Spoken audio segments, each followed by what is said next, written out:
Yeah, for tonight we're going to be doing some Evil Within. We're going to showcase the speedrun on the hardest difficulty. And just in a second here, I'll do a countdown for the time. But yeah, AKUMU, one hit and it's all over. Worse than nightmare. This is pure hell. Let's get into it. So yeah, 3, 2, 1, and go. Okay, the first thing we do, we're gonna skip this cutscene here. So yeah, as we go into the run here, I'll explain all what's about to happen, and you know how we're gonna go through each section of the game. And hopefully we won't run into too many issues, because this just like the description says, it's pure hell. And even if you've spent so much time, so many hours, countless hours, you will still run into issues, and it's still gonna it's still gonna troll you in some way. So I'm gonna do my best here to not let that happen, or do my best to get around it. Smells like blood. So yeah, like we're saying, AKUMU is one-hit kill mode. Specifically, this means like anything can kill you. It's not just enemies. This game has like bear traps and stuff scattered around the area. Those will one-hit kill you as well. So it's not just enemies hitting you, from melees and all that. There is actually some minor things that you can live from. Like the enemies in this game, the regular zombies, are called the haunted. Did you hear something? And basically they can grab you. They have like a grab animation, and you can actually live through that in AKUMU if Joseph here is with me. So like during the animation they'll grab you, and then Joseph can shoot them, and then you'll get out of the animation. But like that's very specific for that to happen. Not really, counted in that, but it's just a detail to explain. Impossible. So yeah, just to explain the beginning here for the game. We're playing as Sebastian Castellanos here. We are a detective, and we have two of our partners here with us, Joseph and Kidman. Joseph is like Sebastian's main partner, and then Kidman is like a rookie. And you get a call to come to this hospital here. Skip this cutscene. And yeah, basically things go awry, things go crazy, and right now we just got captured by the antagonist of the game, Ruvik. And now we've been split up from our partners, and we're completely alone now. But throughout the game, it's going to be like sort of like a mystery thing. Sorry, excuse me, my throat was going. But good. Yeah, so the game is from here on out, it's pretty much going to be like a mystery. You're going to be wondering what is going on in the story in this game, and it's purposely ambiguous like that. Which, if you are curious about the story, you can play like the DLC and all that. Kind of like explains the story more. Whereas throughout the game, it's going to be just throwing all these like crazy details to you, and you're going to be wondering what is going on here. So the first thing we're going to be doing here, speedrun wise, so this guy here is called the Sadist. You'll see him a few times throughout the game. And the first thing we're going to do here is we're going to grab this knife here to escape. And you can grab this, the quickest way to grab the knife is to just wiggle here, but you can definitely grab the knife quicker by just, I'm using a PS5 controller right now, and I basically just turn the left analog stick counterclockwise, and you'll be able to grab the knife within I think it's 2 swings. And here's our first speedrun tech here. We're gonna spam the crouch button. This actually gives Sebastian a momentary speed boost.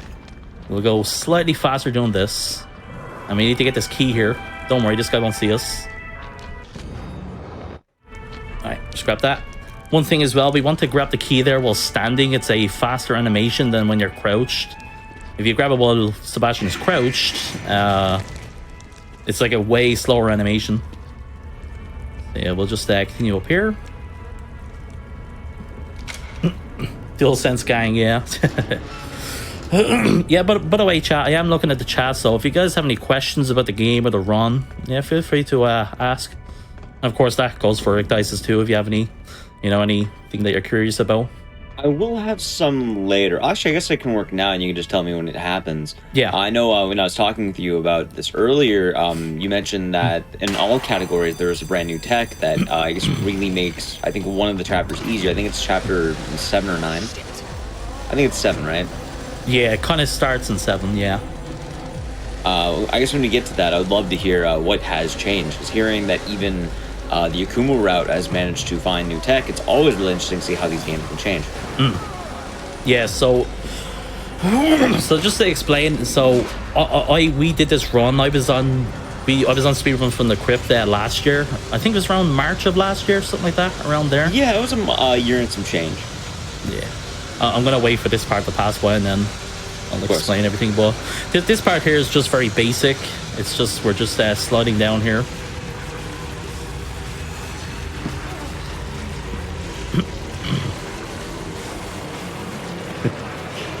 So yeah, I was on this show a year ago with this exact same category we're doing right now. And basically back then I actually ran the game on 30 FPS because that's a big thing with this game, but I actually run the game at 60 now. And the game's even more brutal now because of that. So that's kind of free time save, you know. If you play the game at 60 compared to 30, the game's gonna run faster at 60. And since in the last year, there's been a few new glitches found. We have a new row for the game, basically because of those glitches, kind of. So yeah, they'll all be shown as we go through the run here. All right. Well, one thing to point out as well is chapter 1 here is completely different from the rest of the game, though. I wouldn't say, you know, looking at what's happening now is not what the rest of the game is going to look like. This is a tutorial chapter, so it's just like, it's like very basic gameplay. His leg will be better in the next chapter. Yeah, he'll be hobbling the whole time. Yeah, so we'll be running away from the sadist again, that guy we just seen before. And he's going to chase us to an elevator incoming. Yeah, let me see. Yeah, so actually incoming now, there is a scripted segment here with the sadist. He's going to chase after us and we have to hide from him. There's actually a skip we can do here, but because we're playing on AKUMU, it's a one-hit kill mode. It kind of requires you to take damage for the most part. There is a chance that you'll do it without taking damage, but it's literally like a 5% chance that you won't take damage, so... So we have to take it's around, if the skip is about 10 to 15 seconds time save. It's not too much, but something to point out, there is actually a skip for this part, and it basically involves entering the locker late and then entering the locker at a certain point, and basically it makes the sadist teleport into the next area, and then we can progress quicker. So yeah, here comes the sadist here. Yeah, we're actually still gonna get a little bit of a time save by just waiting here. So we're just gonna wait for a certain. We're gonna hear a couple of bangs here. Okay. Now, like I said, this is a scripted segment, meaning so there's 2 prompts there: rotate camera and exit. The exit prompt will disappear if you enter the locker very early, but if you enter the locker late, the prompt doesn't go away then. So we can kind of use that to save a bit of time here.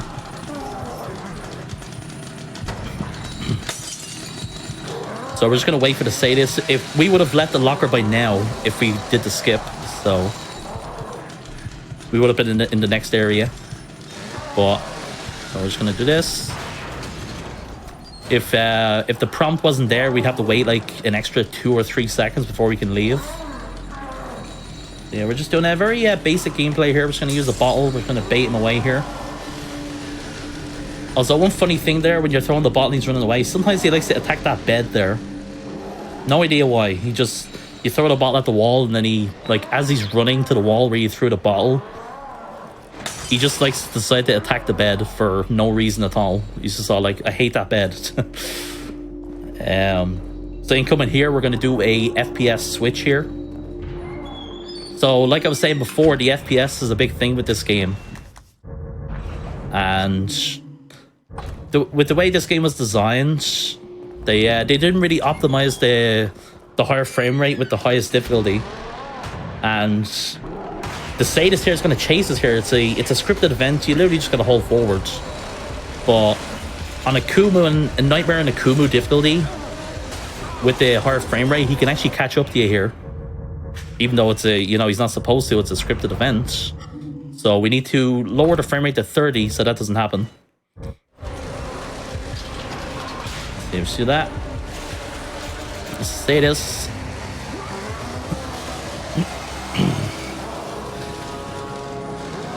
So it's like the chapter 1 here.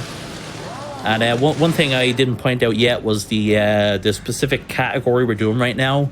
We're doing this run with no DLC pack, which means so there's a pre-order pack for this game called the Fighting Chance Pack, and basically it's a big component for the speed run. But to be honest, it doesn't really make the run as interesting. So I specifically wanted to do no DLC pack just because it makes the run more interesting to watch. But yeah, basically the pre-order pack gives you a double barrel shotgun, which is really powerful. It also gives you 2 extra bolts, which are not in the game without them. Which one of them is a flame bolt, and the other is a poison bolt. The flame bolts are like the big thing to make this run so much quicker. Like it probably increases the run by like 5+ minutes, depending. But yeah, like I said, we're doing this run without the DLC pack, so we don't have the flame bolts, we don't have the double barrel shotgun, we have 5k less green gel. Green gel is the currency in this game that we use to upgrade. Okay. What is AKUMU? AKUMU means nightmare in Japanese. Specifically, if that's what you're talking about.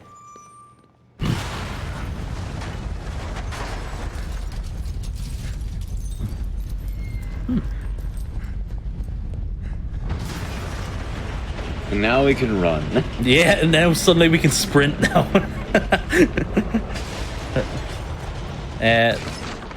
Here's a little fun fact for you guys. Before this game came out, it was this game had like a project name. It was called Project Zavai, I believe. It's like a German word.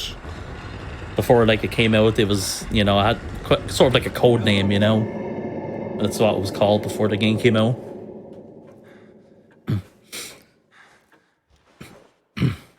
Okay, so more movement tech here. We're gonna grab this gel, and now we're going to melee. This is actually making us move quicker.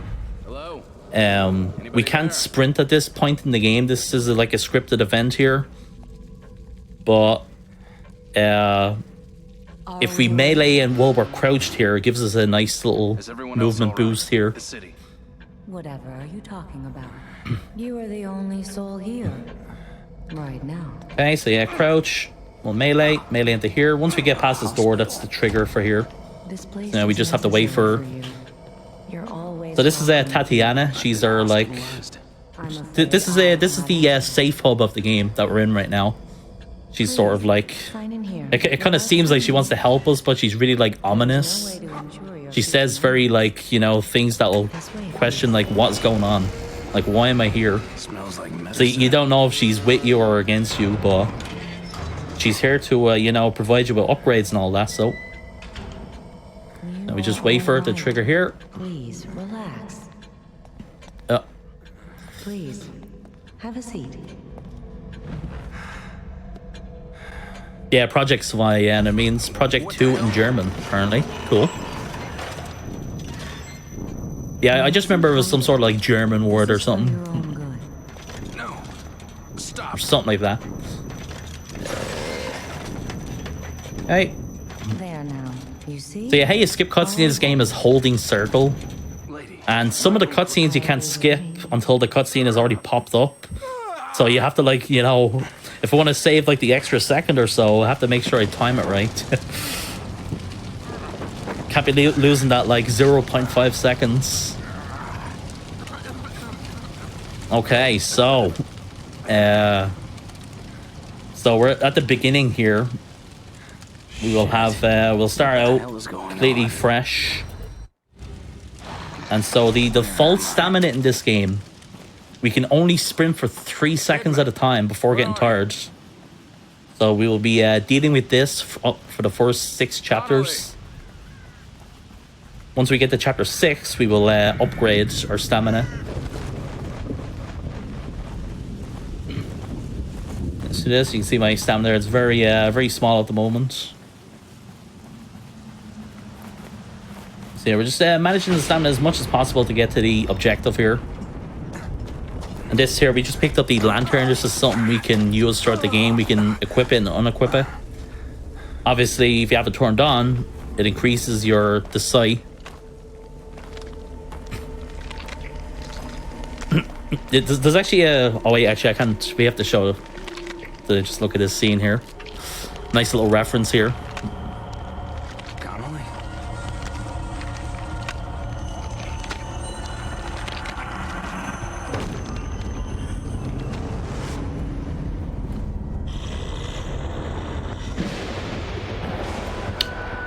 You guys might not believe me when I say this, but this game was directed by the creator of Resident Evil 1. Well, Resident Evil. Just in case you didn't know. Whoa. Were you warning me about this? You are Leslie, right? I'm a police officer. Yeah, and here's Leslie. Should help you. Shit. How am I gonna get you to a hospital? Hospital. What the fuck? So yeah, Leslie's a giant meme in this game. He has very, very memorable dialogue. And if you're wondering about Leslie and why he's important, so basically, we're inside this like dream world, which is like in a machine.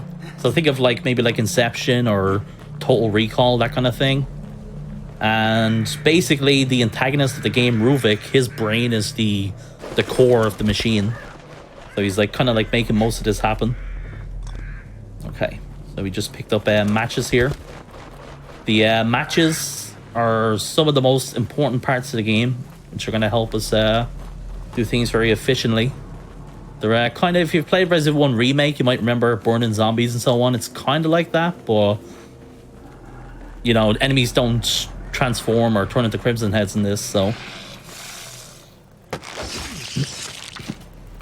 it's in this game the matches are for strategic use.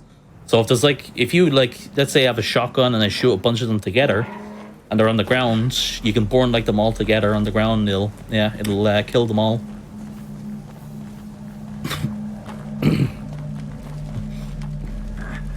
Yeah, spoiler. Alright, so we just picked up a key there. For this row, we're going to be picking up 6 keys for the in the safe hub that we were in earlier. There's lockers that we can open that have random loot in them. Alright, so here comes the first difficult part of the game. The first possible sort of reset. The Chapter 2 Village. At this point in the game, we don't have much on us. We have a handgun with 6 bullets. We have 2 matches. The first thing we're going to do is we're just going to run by these 2 haunted behind me. They're going to follow me. Now, we want to hope that they don't follow me the whole way here, but if they do, it's kind of fine. Because there is a giant haystack here, which we're going to hope that they burn from. So let's just run by this guy here. Alright, get these guys. See what this guy's going to do. Alright, this should be fine. So that haunted actually lit the haystack for me with his torch. Gentlemen. Okay, this is actually good RNG we're getting right now. Very nice. I'm hoping I didn't speak too soon. That's right. So we got rid of those guys, and now let's get these guys here. Now there's a bunch of bear traps here, so we're going to bait them into them. Alright, we got kind of bad RNG, but should be fine. Can I disarm this trap? No. Can I get the torch? Alright. So coming up here, there's 4 haunted here lying on the ground. But if we stand at the right spot, we can burn 3 of them together. There we go. And now we can just stealth kill the last one.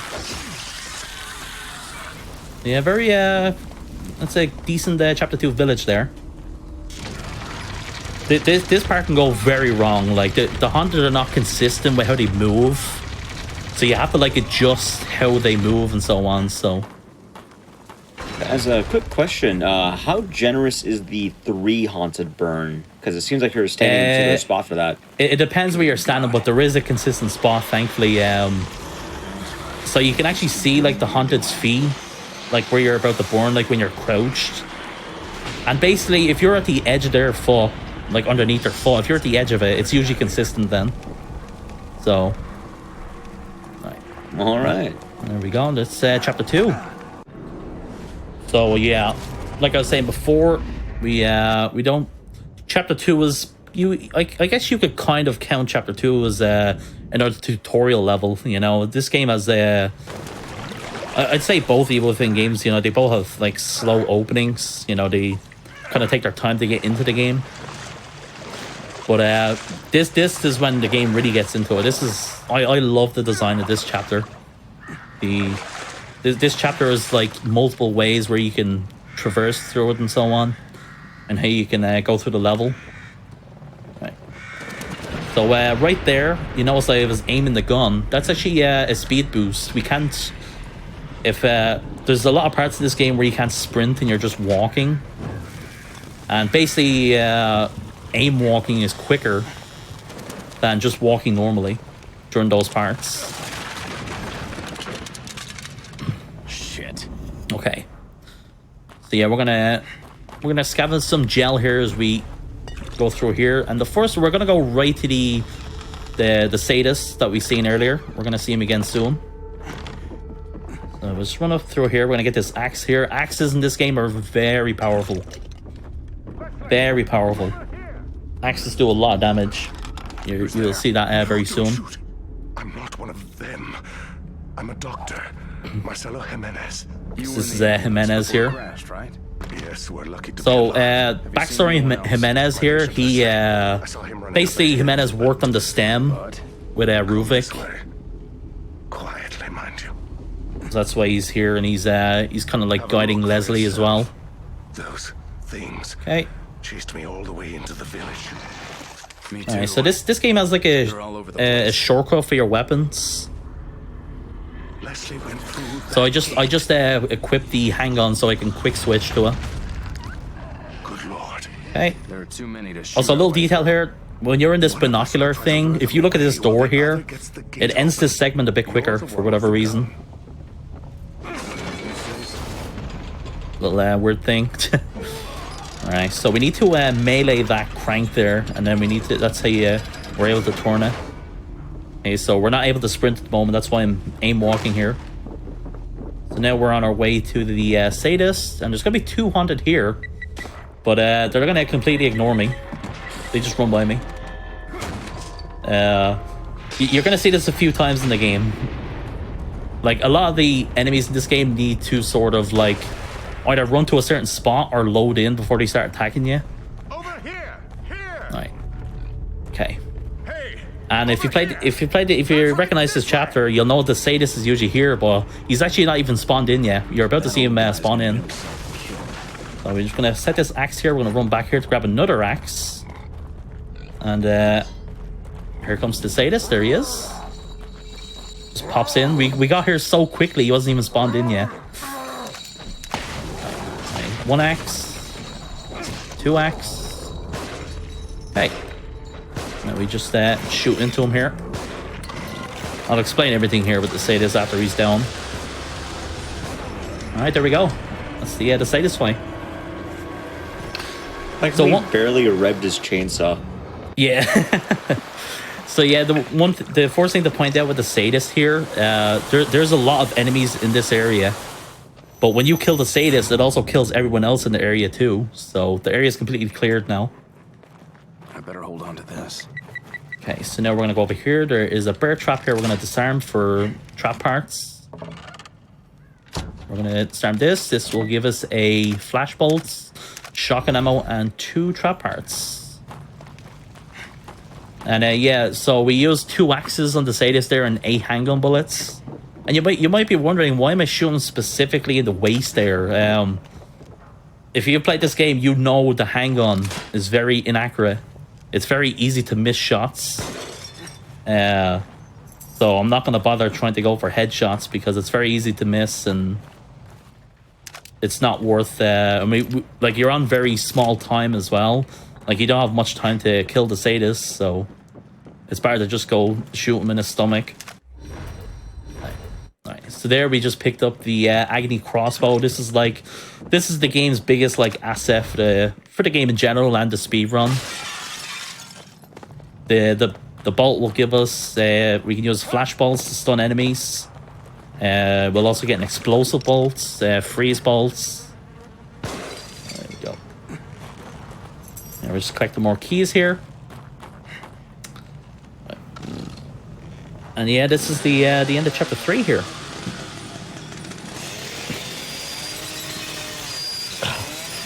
My run had 460 deaths, so yeah.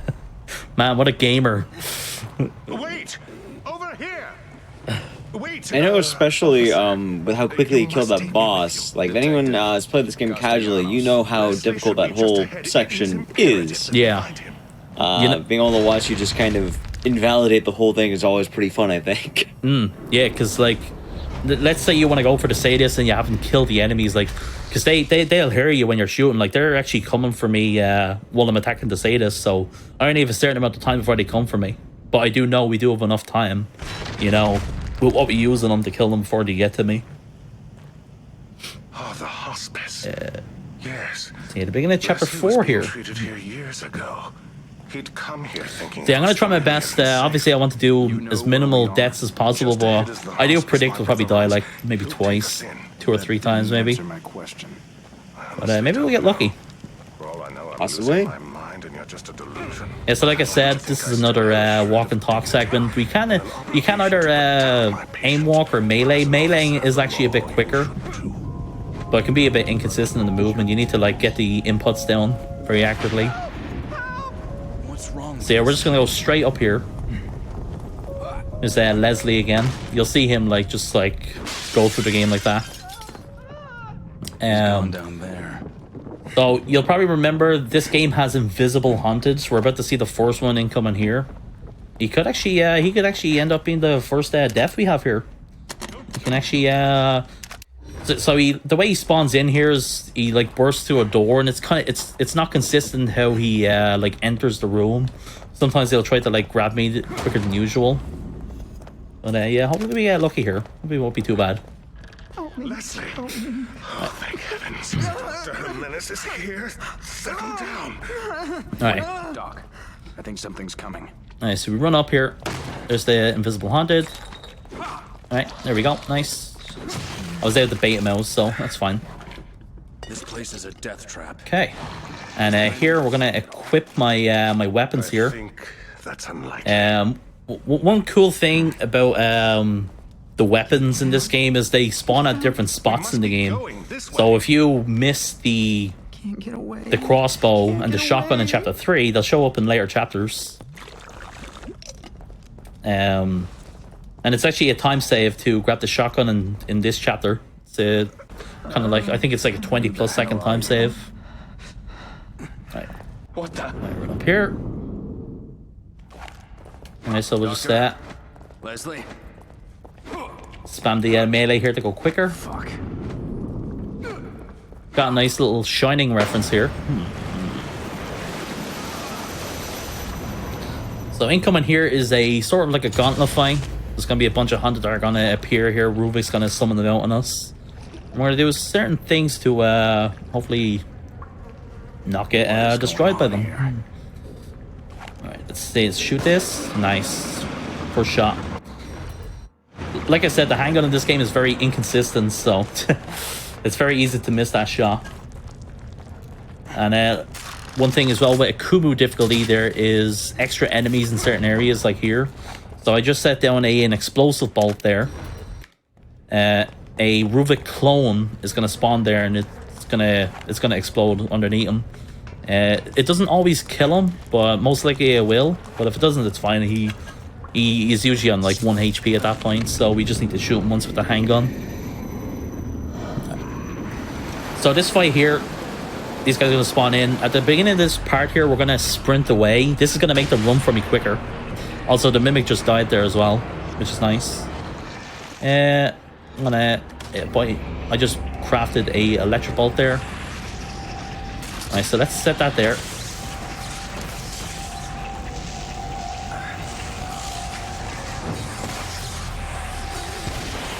See what's going on here. Can I burn both of them? Hey, there we go. Good fight. That went a lot better than I hope it would.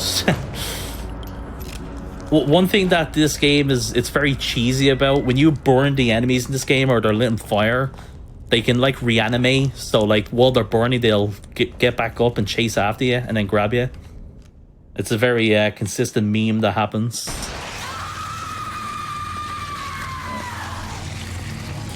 And yeah, here's Laura, one of the infamous monsters of the game. Spider lady. So Laura here, this is Ruvik's sister. Is actually one of the key points of the story and the lore.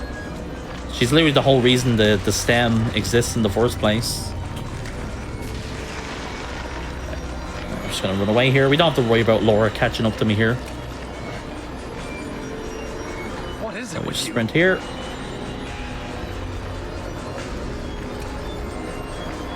But one thing as well that I always love is the sound design. It's great. There's Laura. She can actually hit you through this door. The collision on the door doesn't block her. So if I'm like standing here and she goes for a hit, she'll actually hit me.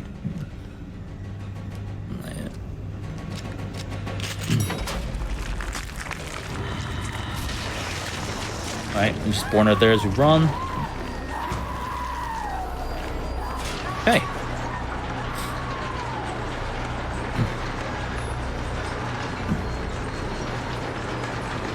And suddenly we have infinite stamina now. It'd be nice if we have this for the whole game. Damn it. That was close. You really had to make the 3 seconds of sprinting count. Yeah.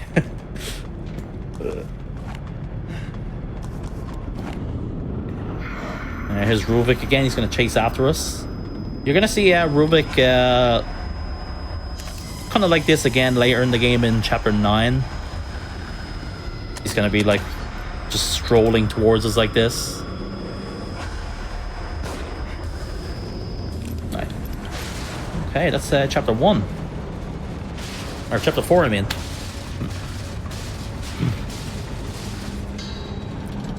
It's a chapter. It's one of the chapters that counts. It's a very chapter. So incoming is Chapter 5, one of the longest parts of the game and definitely one of the most difficult as well. And then after that is probably the most difficult chapter. Chapter 6 is infamous in this game. Okay. So, for you guys that, if you hate the Invisible Hunted, you're probably going to be very satisfied with what we're about to do here. Alright, so at the very beginning of the chapter here, we're going to immediately sprint. Seems someone wants me, I'm going to run up here. And there's an Invisible Hunted over here. So let's sprint up here. Okay, and we can just stealth kill him.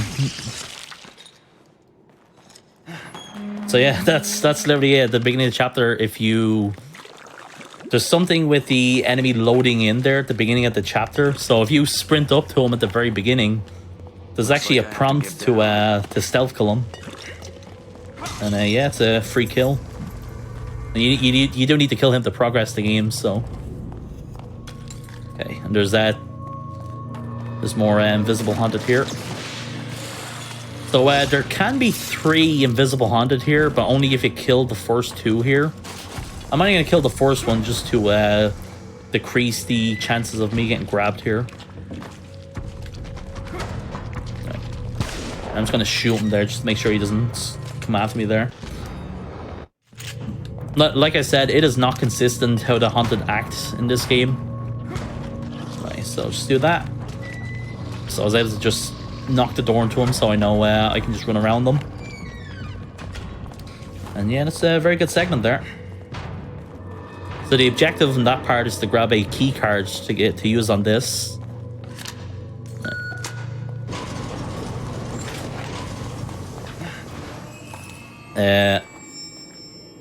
But one thing to talk about is the keys in the game. We're going to collect 6 keys for this row. We need to get 2 lockers of gel, which is 10k gel, 5k for each locker. And basically that's going to give us enough gel so we can get our stamina up to level 4, and then we'll get to level 5 as well at the end of chapter 6.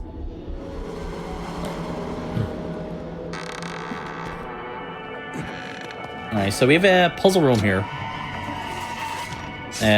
So when you first enter this room here, if you run to the wall that's right in front of you, it'll always be the same like puzzle room, so I know which one it is. So now I can just go to the next one. I know this one's on the left as well, and then the final one will be on the right side.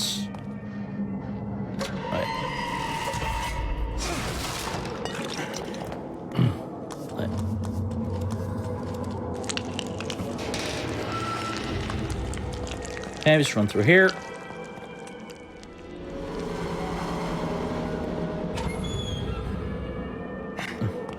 And the edge is on the right side.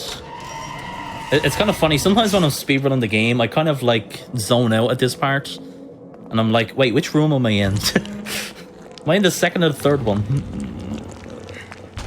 It is a long game. Yeah. Lots to remember with it. Like at this point, it's like, geez, how long? Like nearly 40 minutes. Let's see here. So let's do this. Yeah, we grabbed 1k gel there. So there's 2 strats we can do here. I'm gonna do. We can use a strat where we use the harpoon bolts, and there's another strat where we can use the bottle. I'm gonna use the bottle. I want to save the harpoon for the segmenting coming after this. So let's just sprint up here. Go over here. Right. Yeah, we're just gonna throw this bottle and hide here. Right, she's just gonna run by, and we're just gonna sneak by and get outie. So all these she didn't notice Joseph. Yeah, no, Joseph's just invisible. Yeah, she doesn't. She just ignores Joseph. So this little trigger cutscene here, you need to be like out of combat for this to trigger. So we want to either we can use a strat with the harpoon. So. When you're using the crossbow in this game, you can charge it up as a shot. So if you do like a charged up harpoon shot and shoot them around their chest or their stomach, they like kind of like fling across the room. And if you shoot them like while they can't see you or you're out of combat, it prevents them from seeing you or entering combat. So I can either do that and then just run by, or I can use that bottle strat I just did. Okay. Okay, so incoming is one of the most stressful parts of the run. There's something wrong with this place. So when I ran this game before on GDQ a little over a year ago, this is the first death that we got at this part. So I'm really hoping we can pull this off. Let's see that run back. Yeah. And we gotta really go either way. Sorry? You can really go either way. Yeah, and we gotta rely on Joseph here, by the way. We basically gotta babysit Joseph at this part. Alright. So this part works in waves of enemies that we gotta kill. The first part of this, we gotta kill 10 hunteds to progress the stage. And then phase 2, we kind of go up the stairs here and then go back down, and then more enemies will spawn. Okay. So, Are you all right? alright, the beginning here, we're gonna immediately jump down here. And if we get down here quickly, we can stealth kill this hunted. Hold on, I'm coming. And depending on the movement here, we should be able to burn this guy. Alright, let's get him out of the way so he doesn't hit Joseph. Alright, these guys split up. It's kind of bad, but it's fine for now. How many of these things are there? So now it's like, we're basically just like scouting around and hoping, you know, we don't run into too many memes here.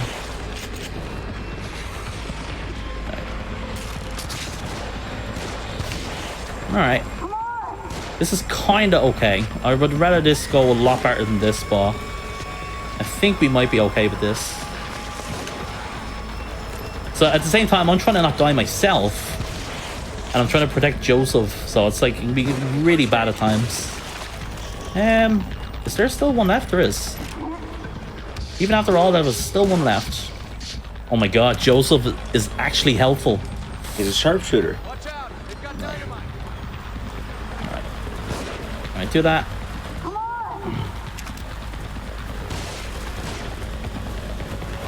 And so here I'm just waiting. So killing this guy with the dynamite, this triggers the next phase. So we're gonna do a cool little strat here. If we stand at this door, we can block the enemies here with this door. So they're just gonna run into the door. We axe them. I grab the axe that they just dropped and use the axe in the other group as well. Alright, so I'm gonna wait for this guy to come out. Hopefully this guy doesn't blow me up. Sebastian, they're above us. Watch out. Okay. Dynamite. Is that it? I think there's still something. Maybe I'll there's some shotgun RNG. Very nice. I'm very happy that happened. Hey, Sebastian, you want to jump over?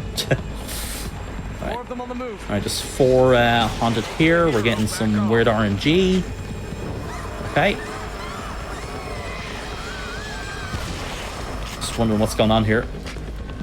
It's actually really rare that this happens, like, okay. Alright, do that. Okay, it's fine. Okay, this went a lot better than I hoped for, so I'm very happy right now. And clean so far. Okay, so yeah, I'm just gonna let these guys just run here. Yeah, that's fine. Right, do that. We're gonna grab this gel here. Yeah, and that should be the end. Yeah, so this music playing is the indication that it's over. Okay, so we just at this point now we gotta wait for Joseph to say a certain dialogue before we can progress. You better come have a look at this. Yeah, he has to say that dialogue there. It's RNG how quickly he says it, which is really annoying. Like I've had him like take like 10 seconds longer for him to talk, and I'm like, oh my god, I just lost 10 seconds for no reason. I'll go. Tell me what to do. I think I'm actually just gonna scatter around here for an axe. I really want to get one because the enemies were like really inconsistent. You know, like usually I'll have like an axe ready for me here, but because the enemies were all over the shop, I've got to go find one. There we go. There we go. I think there's another control panel around here. Wait, did I just drop the axe?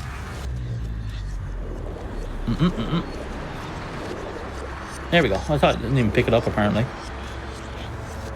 I think there's another control panel around here. Yeah. Also, if you're wondering about the time here, Kidman is in that water tank in the middle. It's literally like a 5+ minute timer. It's the last thing you need to worry about. Okay, so we're gonna go over here. Little detail here.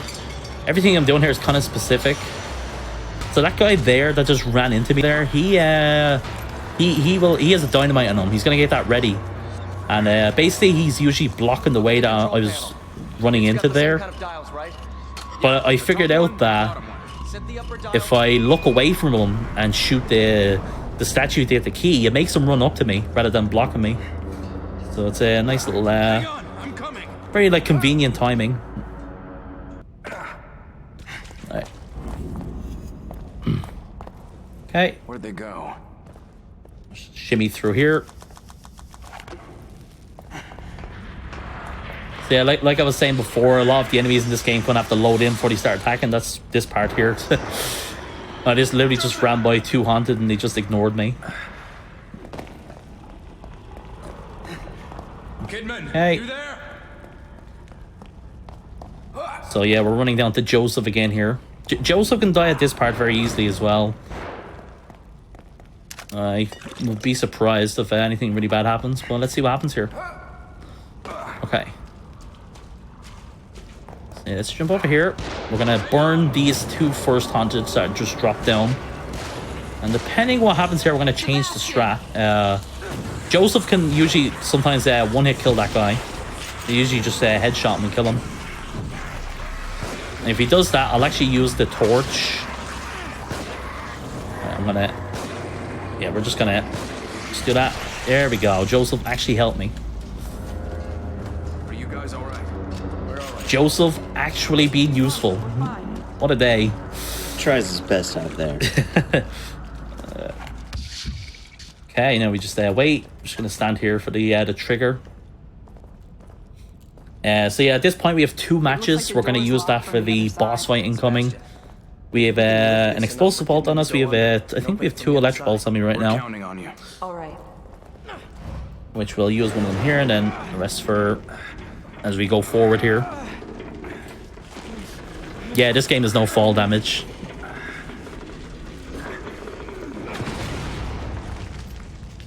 Yeah, like I was saying before, guys, if you guys have any questions about the game or anything, you know, feel free. I love questions, so. Let's get going. I actually do have one right now. I guess possibly even help clear things up for chat. How much health does Joseph have, and does he take more damage than he does in other difficulties? I'm pretty sure I think so. To explain the difficulties, so Nightmare and AKUMU are the same, just besides the one-hit kill from Nightmare, and then sort of Casual and Survival are a bit the same, but the game drastically changes when you go from like Survival to Nightmare and AKUMU. So I'm pretty sure Joseph takes more damage on both Nightmare and AKUMU. So yeah, another thing here, we're changing the FPS to 30. That's another strat we're about to do. So if you're familiar, there is a boss fight incoming with Laura, where there's like a bunch of bodies around, scattered around the area. There's 2 like furnaces that we use to burn her. Like I was saying with the FPS before, it's very, you know, this game's not optimized with the FPS, so if for whatever reason the bodies tend to move around on higher frame rate. Let me see, I'm gonna use no, actually we have enough ammo. No, I'm looking at it, we have enough. Let's do that. Hopefully this guy doesn't do something weird. Nice, that's good. So yeah, essentially I have the frame rate lowered here just so I can make sure the body that I need to that I want Laura to spawn from should actually spawn from in a good spot. I'm just gonna shoot that to get that key. Through here.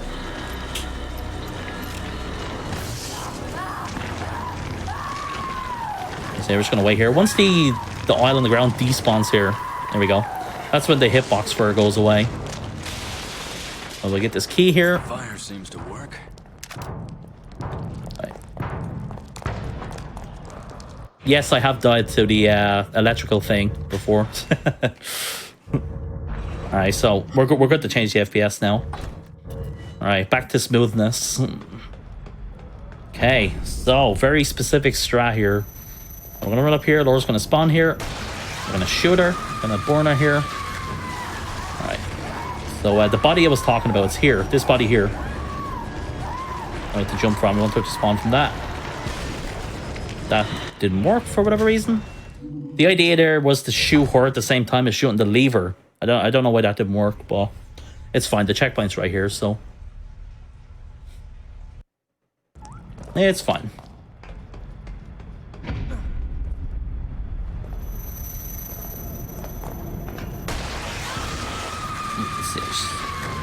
The same thing here.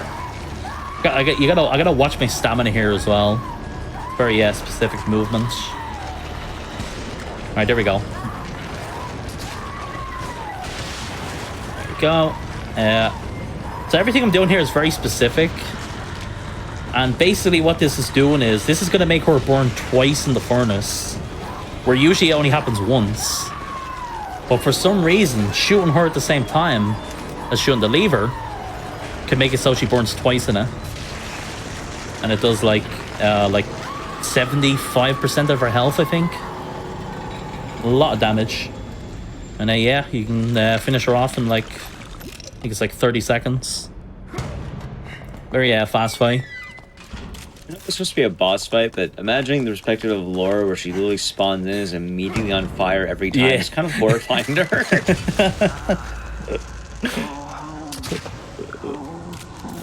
Subject's case history. Okay, so chat, who is ready for chapter 6? All I'll say is, if you don't remember chapter 6, all I'll say is cabin fight. If you've played this game on AKUMU, cabin fight. Oh no. You guys want to know the worst thing about the cabin fight? There's no checkpoint between the beginning of the ending of it, and it's a 3-minute segment. So yeah, it's pretty scary. So I'm gonna do my best to not, you know, get memed.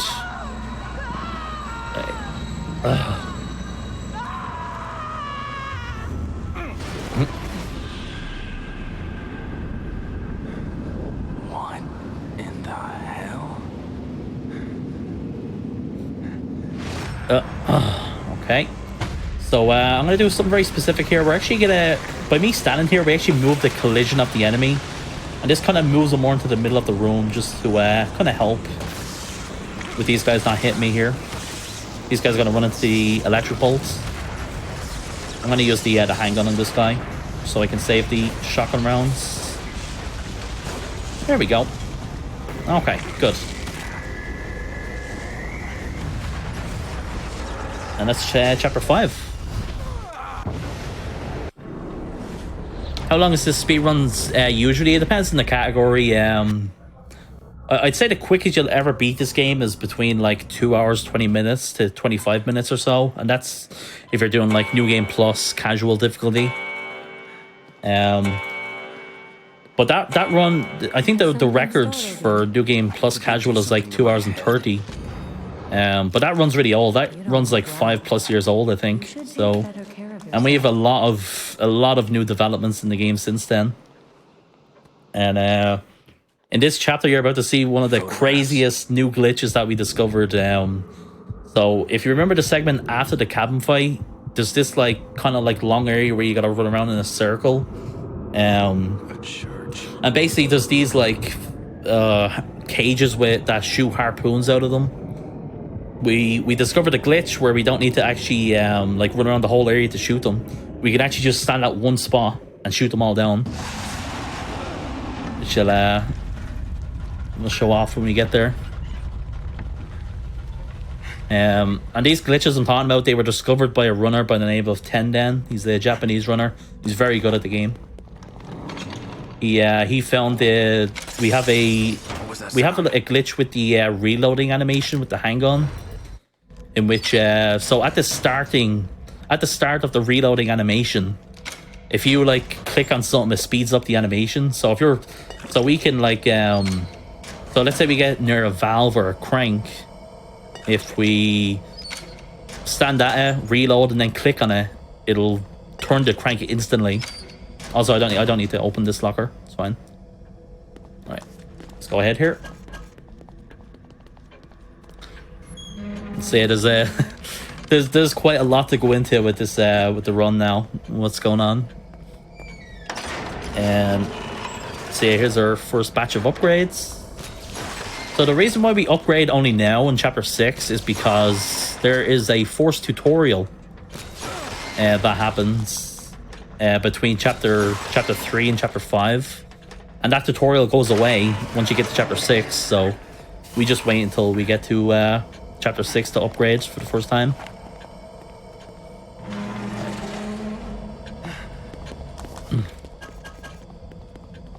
Alright, so here I'm gonna craft 2 flash bolts.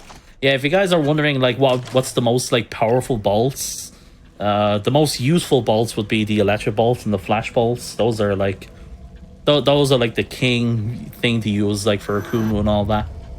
The most useful. Good for staggering enemies and so on.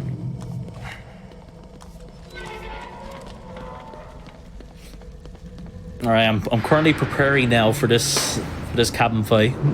Right.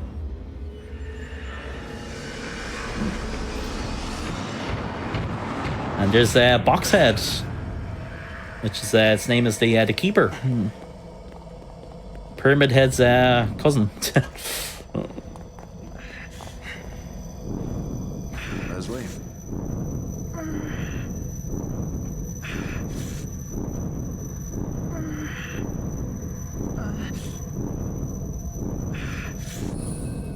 Sebastian? Sebastian?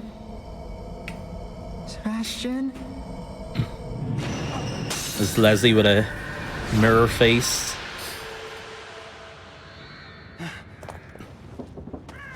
Not insane at all. Okay, so here, I'm gonna grab this another harpoon. The harpoons are gonna be very helpful for the cabin fight here. So yeah, for you guys who don't know, the cabin fight works in like waves of enemies. And basically you can cheese it if, you know, the next wave of enemies only spawn if you kill, you know, a certain hunted or a certain amount of enemies. So basically we're gonna like either kite the enemies or make it so that they can't enter the cabin. I'm gonna go up here. I usually actually want to go up here, but I really want to get this shotgun ammo. It's 3 shotgun rounds, so.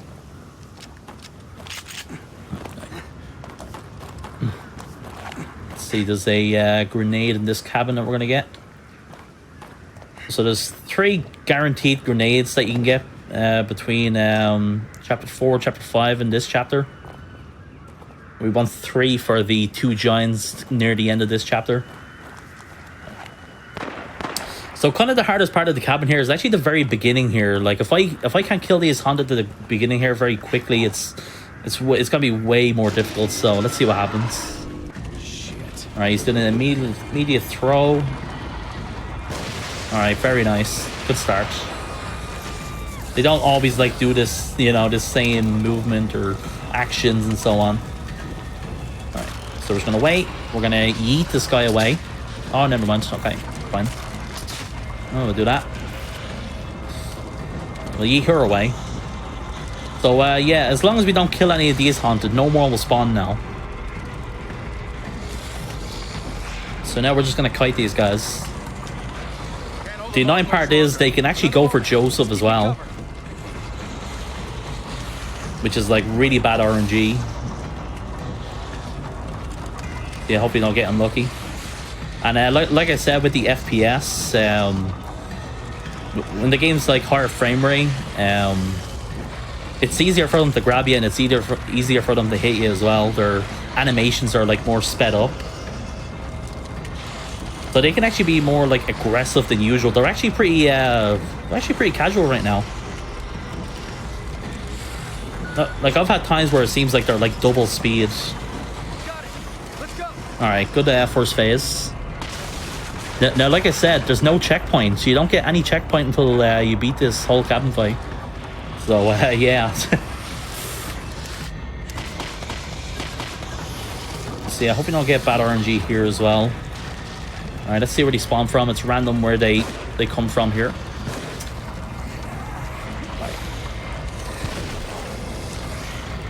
Alright, do that. Oh boy, don't kill me. Please don't kill me. So if you notice, there's sort of like an after effect that just happened there.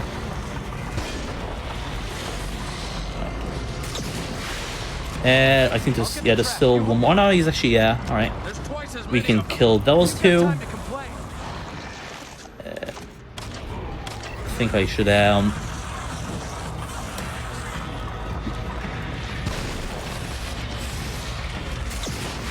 Are they all burned now? Yeah, I was prepared for this. I was prepared for that.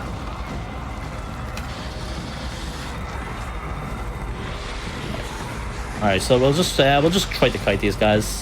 Hopefully we'll get lucky here.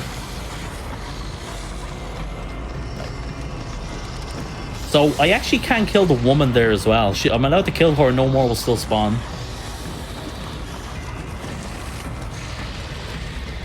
I might actually flashbolt him just to oh no. Oh. So unlucky, yeah. There's just the timing with the stamina. But yeah, that's just the brutality of AKUMU, you know, one little mistake like that. And that happens, and then yeah. One of the roughest time losses in the run. It's fine though, we'll just do it over. A little group. Probably get better RNG this time as well.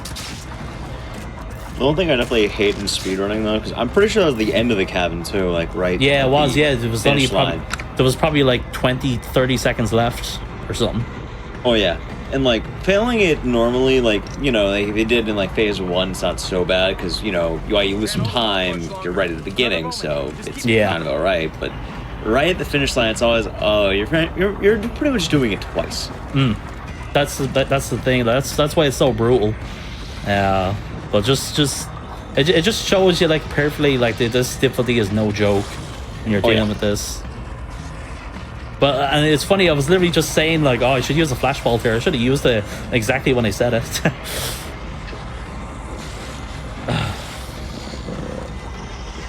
Yeah, hopefully we'll get better RNG here. I did get unlucky as well, like at that second phase. Like I couldn't kill the enemies more efficiently. You can usually have more control basically, and we just have control at that point. So I'll do that. All right, so wait here. Yeah, I missed that shot as well. That's another thing that made things go bad. I shoot him or burn him. Okay. One thing that's annoying is alright, good. There's twice as many of them. Let me see, I want to make sure I burn her, but not actually. I'm going to get another flash, and I'm going to re-flash them so they don't get out of it as quickly. Okay, I'm going to get another flash bolt as well. I do that. And these guys will come for me now.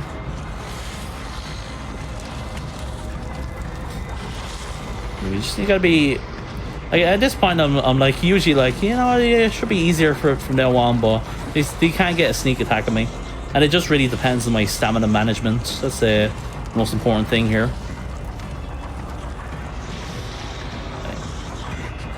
So yeah, just if you're wondering, this part is a pure time segment. You know, we've obviously tested like killing everything and see if it goes quicker. It doesn't. It's literally like a 3-minute segment.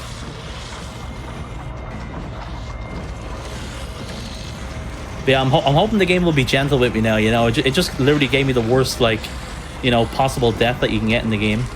Oh yeah. All right, I'm gonna take this easy. I actually could have kind of ran out there, but I didn't want to take any chances, so I just did an extra run around there. All right, so incoming is one of the newer strats we have for the game here. Right. So yeah, I'm gonna put the sniper there. Run here. I'm gonna stop here because we don't want to be sprinting right away. I need to manage my stamina. And grab that. Right, flash him. Run around these guys. Get to cover. They're shooting from above. So these 4 cages. We gotta shoot all of these to progress the game. All right. So yeah, so we do this. Let me do that. And you see the other cages drop down there. Won't stand a chance if we don't take out those other guns. And yeah, that's the whole segment done now. Alright, do that. And here comes the sadist out.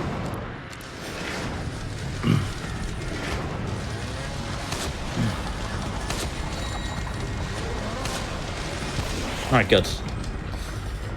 So what just happened there is so we figured out, it was figured out that if you use the flash bolt and shoot it at a certain spot where we were shooting at the cages, for whatever reason, it knocks down the other 2 cages to the left there, because there's like haunted inside the cages, and we figured out if you shoot at a certain spot, it actually like it'll actually like hit them. In which you don't even need to damage them to hit them. I guess actually now when I'm saying that, the flashbulb actually does do damage to enemies. It's literally like 1 HP it takes off them though. But yeah, any damage you do to them will actually kill them. Yeah, it's very fast segments. Right. So here we're actually going to make Joseph useful. We're going to attach this explosive ball to him. There we go. I'm actually pretty proud of Joseph. He wasn't too bad in the water tank fight in the previous chapter. I don't like that they used her as bait. Almost like someone's toying with us. So don't worry, you'll see very soon here what this explosive bolt is all about. Just a little further. So we need to trigger a cutscene here. And, boom. There we go. See, we made him useful. We had him blow up in front of 2 enemies, dragging him to his death. I'm fine. No need to worry. There we go. See, that's how you make Joseph useful. It's a nice bow tie. We're actually gonna do sort of the same thing again to him in a bit at the end of this chapter. So I'm gonna set this here at a certain spot. I'm really hoping I can pull this off. But by the way, we had a soft lock happen here the last time I was on when we did this before. We actually had a soft lock happen here, and we weren't able to progress the game, and I had to reload the game. Right. Which is, yeah. Didn't happen this time though. Let's go. Oh, nice, he died from that. Very good.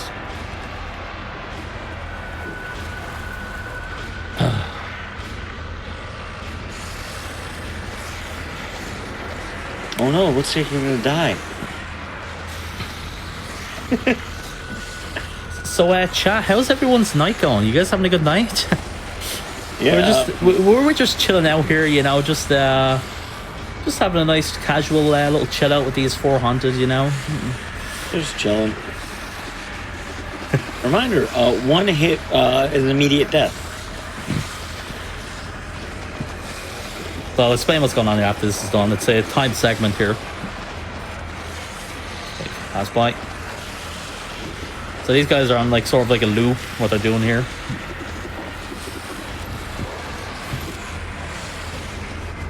Yeah, so you can see Joseph there on the crank. He's winding up the door there. The enemies are designed to go after Joseph. So as long as you don't hit them, they won't attack you. So you can just block them. You can just body block them, and then yeah, that's it. You just stand there. It is kind of specific. You do need to kill the first guy, but after that, you just gotta stand there then. But yeah, cool strat. Yeah, so let's go up here. I'm gonna go up here and grab this chest here for trap parts. This looks like some kind of a marketplace. It looks deserted, just like Aim everywhere walk, else. so go a bit We quicker. gotta keep moving. There we go. Man, I can imagine if I failed one of those chest traps in GDQ.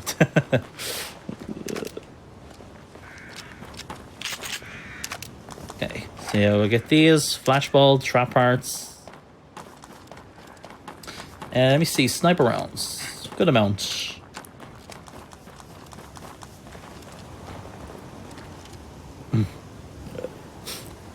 So that strat, it actually doesn't work on all difficulties. It only works in Nightmare and AKUMU. For whatever reason, the Hunted's AI works differently on lower difficulty. Where do you suppose we are? More like when? This architecture seems straight out of the Middle Ages. So incoming here is another There's FPS electricity. thing. There is Elevators. there's a part here that you can actually just run past everything, kind of, for the most part. Jumbled up memories. But on higher frame rate, there's a sniper watching us, and he can actually hit you on 60 FPS. So yeah, we'll just lower the difficulty here coming up, just to make sure it doesn't happen. We just you know, as runners, we just call it 60 FPS memes because there's a good few of them in the game. He's like more aggressive, I guess, on the higher frame rate. Yeah, switch to 30 here. I could actually snipe him as well, but honestly, I'd rather just save the sniper round. Hold on a minute. Let me climb up here and see if I can get a look ahead. Let's see, once we skip this cutscene here, just run forward.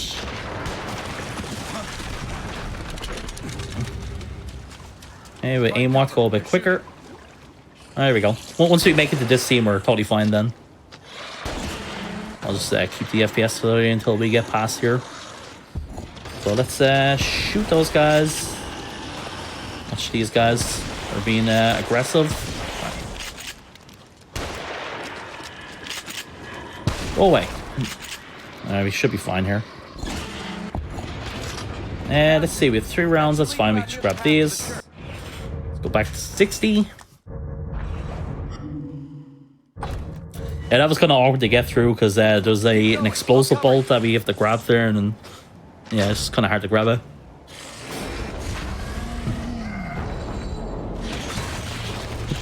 Someone's like put another mine in them. Right, so yeah, we're just gonna shoot him and run for now.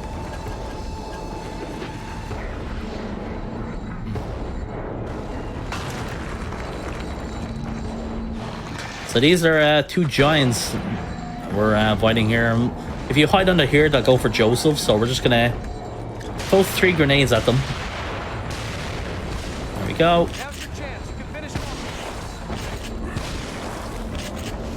There we go. Some sort of AoE damage. Yeah, we need 30 K gel for the level 5 stamina upgrade. Let's meet up by the horse statue there. There we go, which we're about to get now. This way. And yeah, earlier I was talking about a handgun glitch. We're about to do that now, which it involves reloading the handgun. So now we're gonna reload the handgun now while we're not doing anything, so we save time. We save the whole 1 second. We're also waiting for Joseph right now. Right. Wait, there was something about a horse in that house back there. Let me see what I wrote.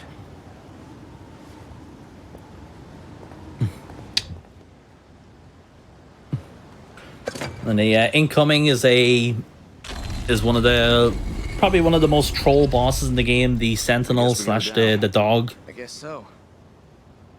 Very brutal fight in AKUMU because there's like extra bear traps scattered all over the area and so on.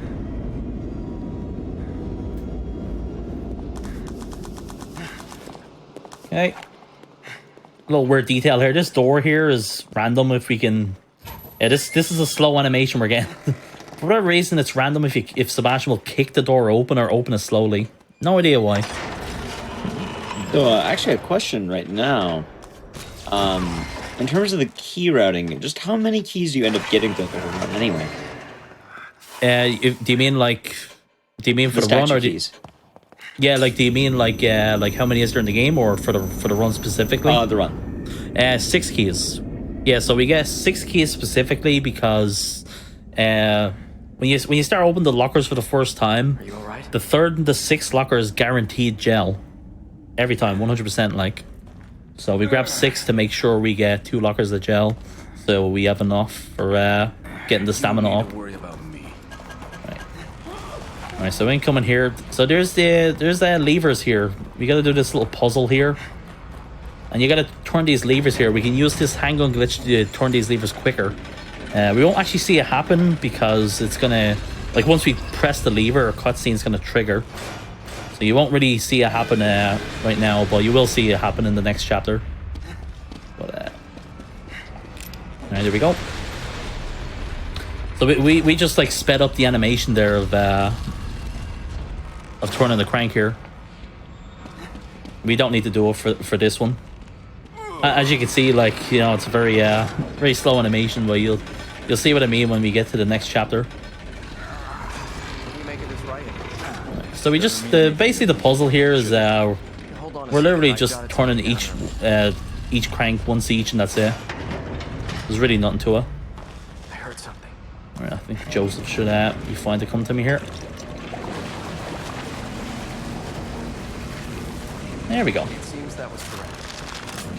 Yeah, so there's a thing here with Joseph. If you run to here at the wrong timing, Joseph won't sprint to the elevator here, so it's a time loss. So, we didn't have that consistent before, but this new glitch actually made it consistent. So it's like a free, like freaking, like 15 seconds time save, something like that. Alright. And like I said, we make Joseph useful again. I just put an explosive bolt on his ankle. This explosive bolt is gonna go off at the beginning of this next boss fight. Right. And there he is. So yeah, the dog here, you might recognize him. Very scary fight to do. Oh yeah, I should reload the shotgun here. All right. So at the very beginning of this fight, the sentinel will usually lunge at you, but the explosive bolt going off prevents him from doing that. So we have more time to like use that against them, which we're going to use the explosive bolts and the sniper here. Another thing, I need to explain the explosive bolt because there is a detail about them. Right, so you see the explosive bolt go off there. That's going to kind of momentarily stagger him. So do that. Okay, what's he doing? We got unlucky here. Right, I'm just going to wait for him to get up. Alright, there we go. Good fight. Yeah, that's the sentinel fight. I'm looking for bear traps here. So yeah, one thing to explain with the explosive bolts. The explosive bolts have like an after effect after they go off. So the initial explosion goes off. But then after that, there's an RNG chance of, well, of like shrapnel flinging across the room. And that can also hit Sebastian as well, so my own explosive bolt can end up killing me. Hurry back before that thing finds you. Alright. Another funny meme as well. Joseph is like throwing bottles there to distract the dog. Sorry. The bottle can actually hit Sebastian and kill him. And it's a one-hit kill on AKUMU. No. Has that ever happened to you? Yes.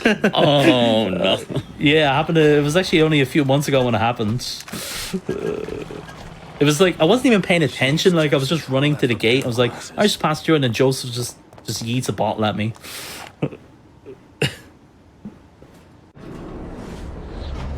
That's chapter 6. Good chapter, but cabin fight, I am disappointed in you. Very disappointed in the cabin fight right now.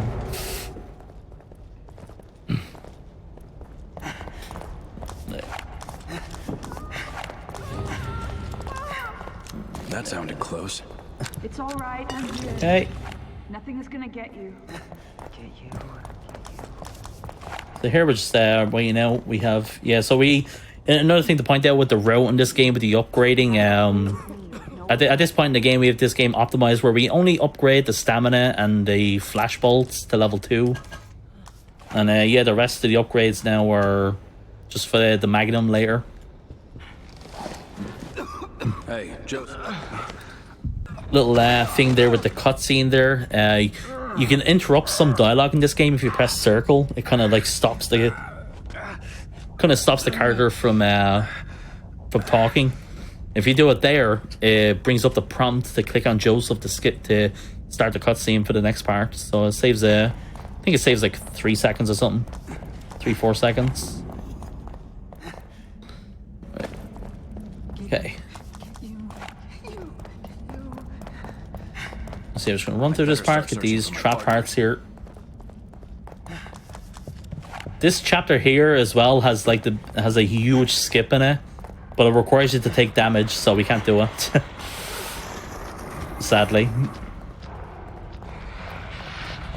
But it literally skips 5 minutes of the game. Looks loose. Alright.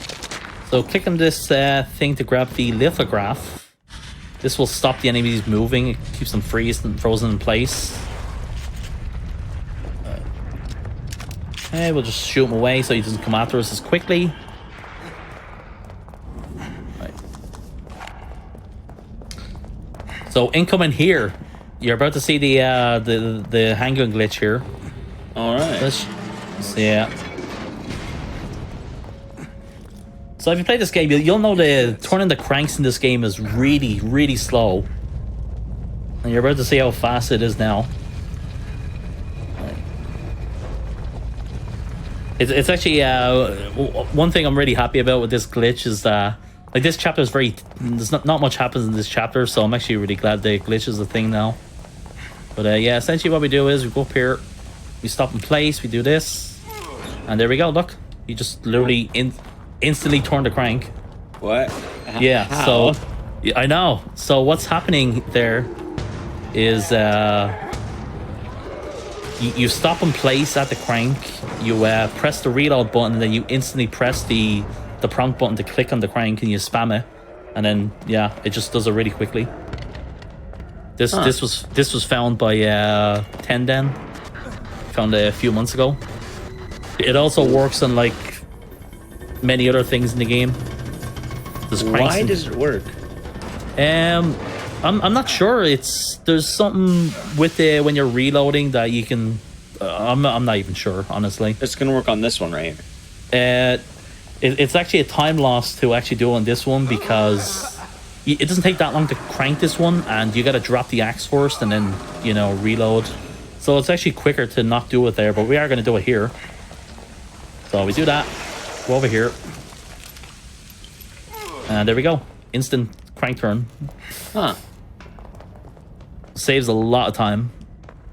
I imagine it's also going to help during the upcoming boss fight as well. Yeah, the keeper boss fight, we do it there as well. I think we do it like 3 times there.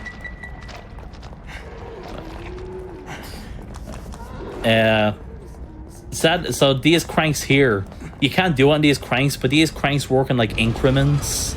So you turn it and then it stops. Turn it and it stops. So it only does it for the first one. So it's not. It doesn't even actually do the first one quicker as well. So it's actually pointless doing those. Okay, so we're just gonna run by these guys. These enemies are called the alter egos. They're kind of like.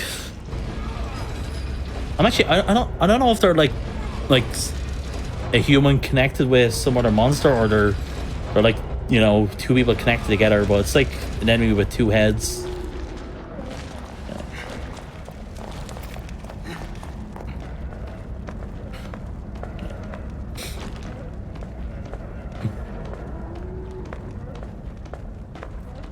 I'm surprised it took me years to... Yeah, that's the interesting thing about the glitch.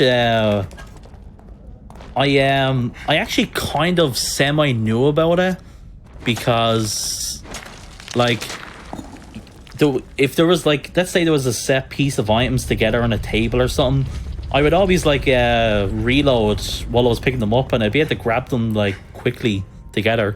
I was like, oh, this is pretty cool, but the reason why it hasn't been found now is because it's very specific. You need to be standing still, and it needs to happen at the very beginning of the reloading animation. So yeah. It's kind of funny, yeah. Tenden, the runner who found the glitch, and the guy that found the flashball glitch from the last chapter that I did, he it's kind of funny. He doesn't even like announce when he the glitches. He just uploads a video, and it's like, hey, here guys, new glitch, have fun, and then just disappears. What a Chad. It's like the meme. Does blank, leaves. Yeah.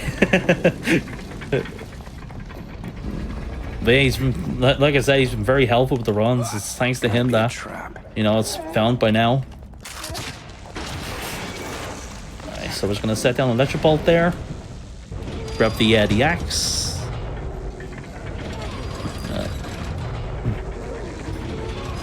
Yeah, these guys just walk into the electric bolt as I'm cranking this.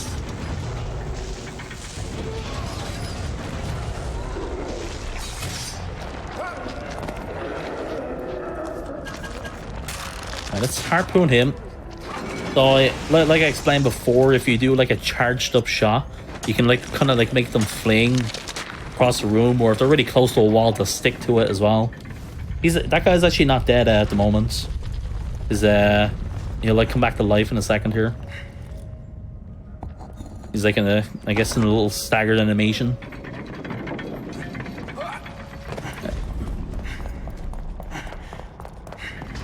And coming here is the keeper section. And let's see, let's shoot this to get ready.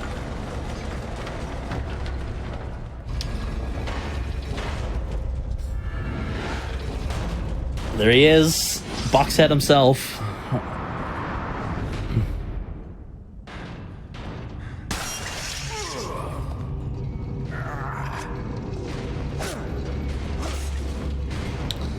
Alright, so yeah, we just need to wait here.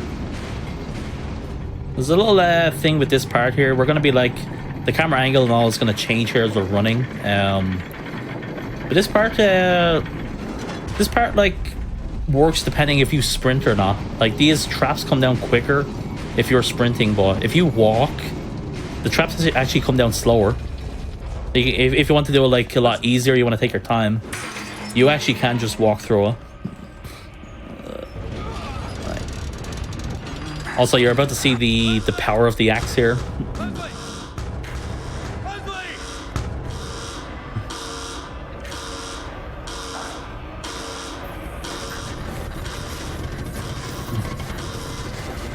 Okay. So yeah, we run up to him and just yeah, axe him and kill him. There's a mini time save here. I'm spamming the melee button right now. Let's see if it works. Nah. So there's like a frame perfect timing here. If you melee at that thing, you can skip that coughing animation. Okay, once again, stand still. Turn this. Instantly turn the crank. I'm gonna shoot again so we can reload.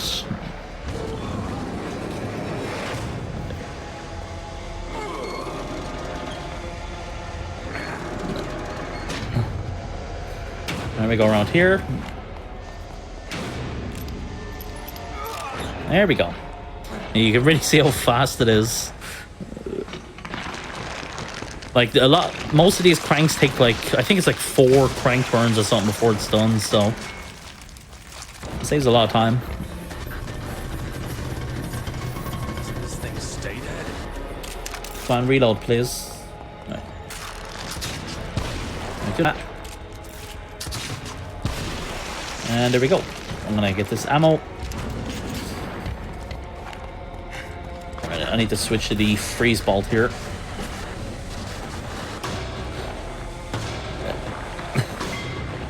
AKUMU is the yeah, AKUMU is the brutal difficulty. AKUMU is the just die already, you know. I'm here to torture you. I just want to run away here. I think I need to shoot the handgun here.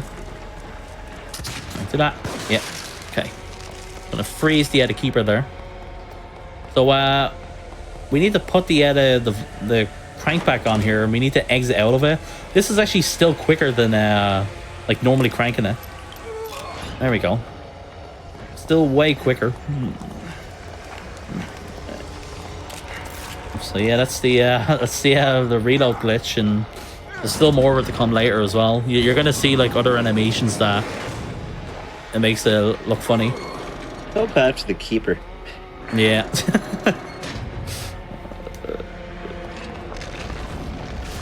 Just trying so hard, and then you immediately just spin the valves. I know those just like stressful moments, but he just yeah. Yeah, so someone was asking before there about the skip. Oh yeah, I wasn't paying attention, Mar. But like I was saying, the parts where we put the lithographs onto the big stone or whatever, there is actually a big skip that you can do there. But it requires you to take damage, and we're on AKUMU, so we're on AKUMU, so we can't take any damage, and yeah, we can't do the skip.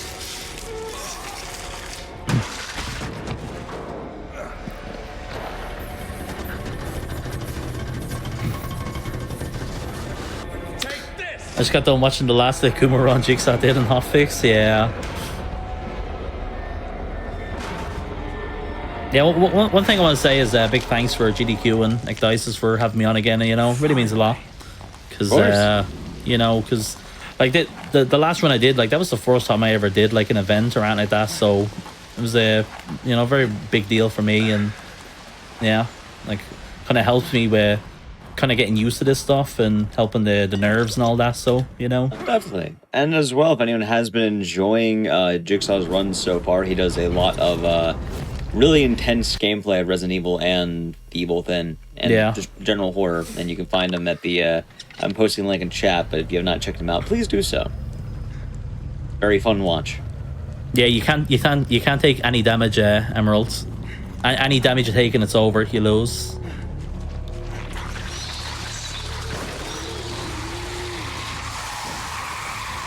Alright, so we're just going to shoot that board there. Over here. Okay. The one sniper shot, one shotgun shot. We'll get rid of those guys. I'm going to wait to reload here. So at the very beginning there, when I was running by those alter egos, there's kind of a bit of a meme there. You want to shoot the left side of the board, because sometimes when you shoot the middle of it or the right side of it, it doesn't break for whatever reason. It's like there's some like collision thing or something. But I've noticed if you shoot the left side of it, it'll always break. I've been trolled by that a lot back in the years ago.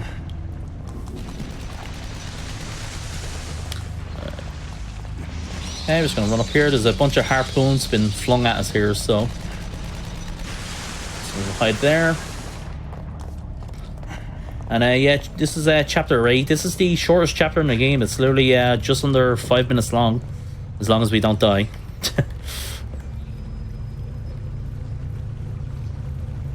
Is AKUMU Iron Man a thing? Depends on what you mean by Iron Man. Like we do have a category to do AKUMU without keys or upgrades. That's a thing that we do.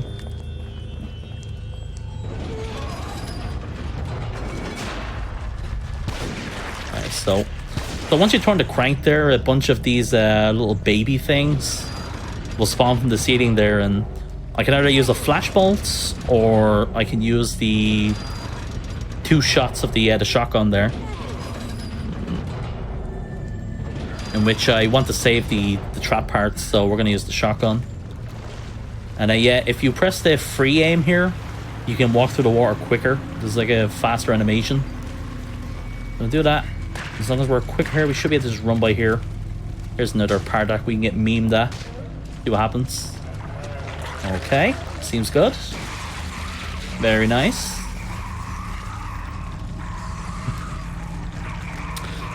Like if you die, you reset at chapter 1.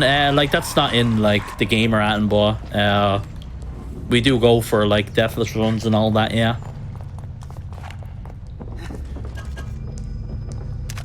The thing is though, like you need to have a lot of patience, because you know the first chapter of this game is you're basically doing nothing for 13 minutes. So do you want to do that over and over?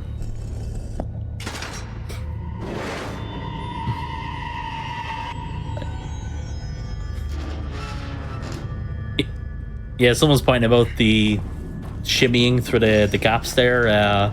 If you continuously press up over and over, you know, you press up, let go, and do that a bunch of times, you'll go through it quicker. But this also can cause a glitch to happen. Sebastian will be stuck in the shimmy animation, and you can't get out of it. You have to reload. Happens. It's happened a few times.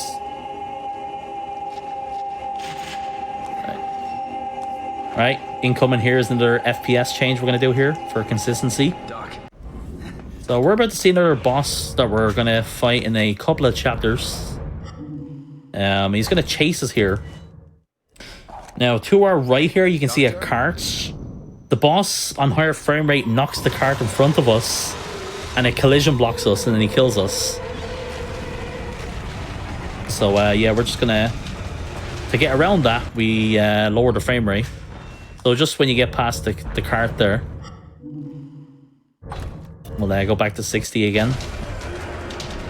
This is the thing that this happens casually to people as well. I've seen a lot of people casually say like they got stuck at this part when they're playing on PC. All the console versions of this game are 30 FPS, so, or I should say barely 30. I wanted to play the entire game at 30 FPS because the game's just slower in general, you know. It's free time save if you play the game at 60. And it's just more smoother play, and the game just looks way better. Okay, now was my 2 favorite chapters incoming, chapter 9 and chapter 10. Chapter 10 is my particular favorite chapter. I love the gameplay in it. Is that the one where you get to do the classic quote? No, that's actually this chapter. That's happening right? now. Yeah, no, chapter 9 is the mansion. I won't spoil it, but I know it's fun. No, not that way. Okay. Let's go up here. Memories are vague. Yeah, we need to wait for Also- these two triggers. What are you gonna say?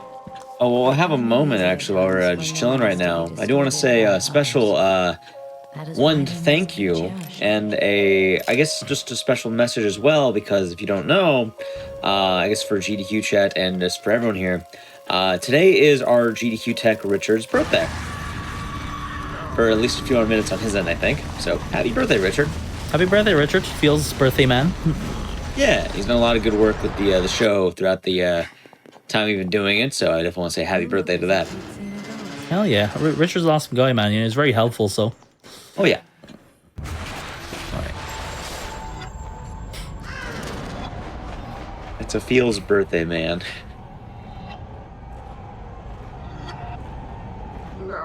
So incoming here, we're approaching the Victoriano mansion. Ruvik's like home, birthplace, and his parents.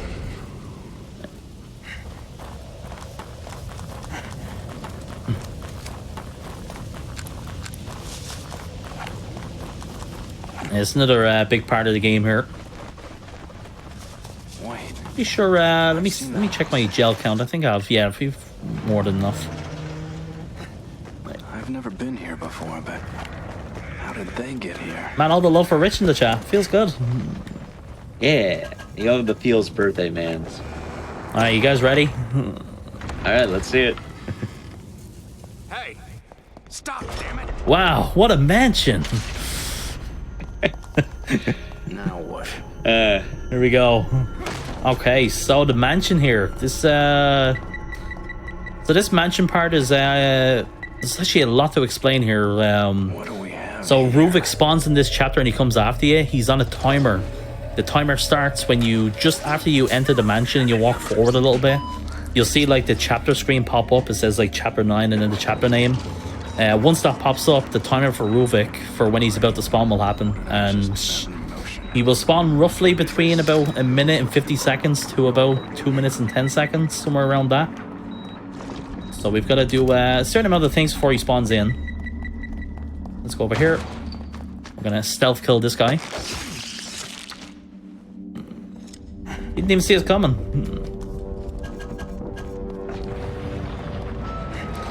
Alright, and another thing as well, just make sure they're not there yet. Yeah, there's haunted that spawn here and it's random where what haunted spawn in and where they spawn. So I'm like currently watching out for that. Alright, do that. Let's freeze bolt this guy.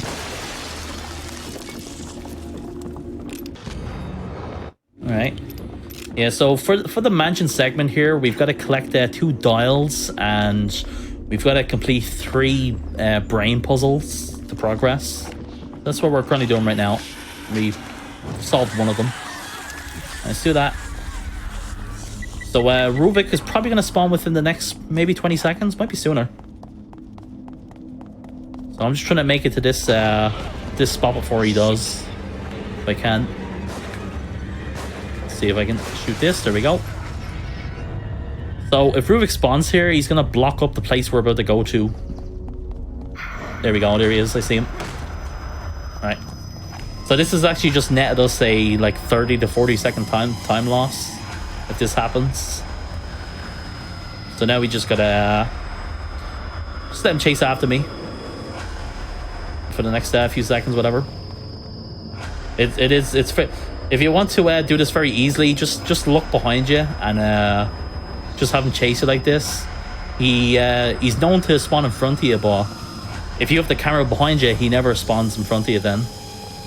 So just have him chase you like this over and over. Very easy way to manipulate him. And there we go. Right. And you'll notice his animation is like sped up there. That's a Nightmare and AKUMU thing. He's way slower on lower difficulty. Right. And yeah, so when Ruvik spawns in like that, he blocks up this fireplace that we just entered. So it's a big time loss if that happens. Subject number 12. Right.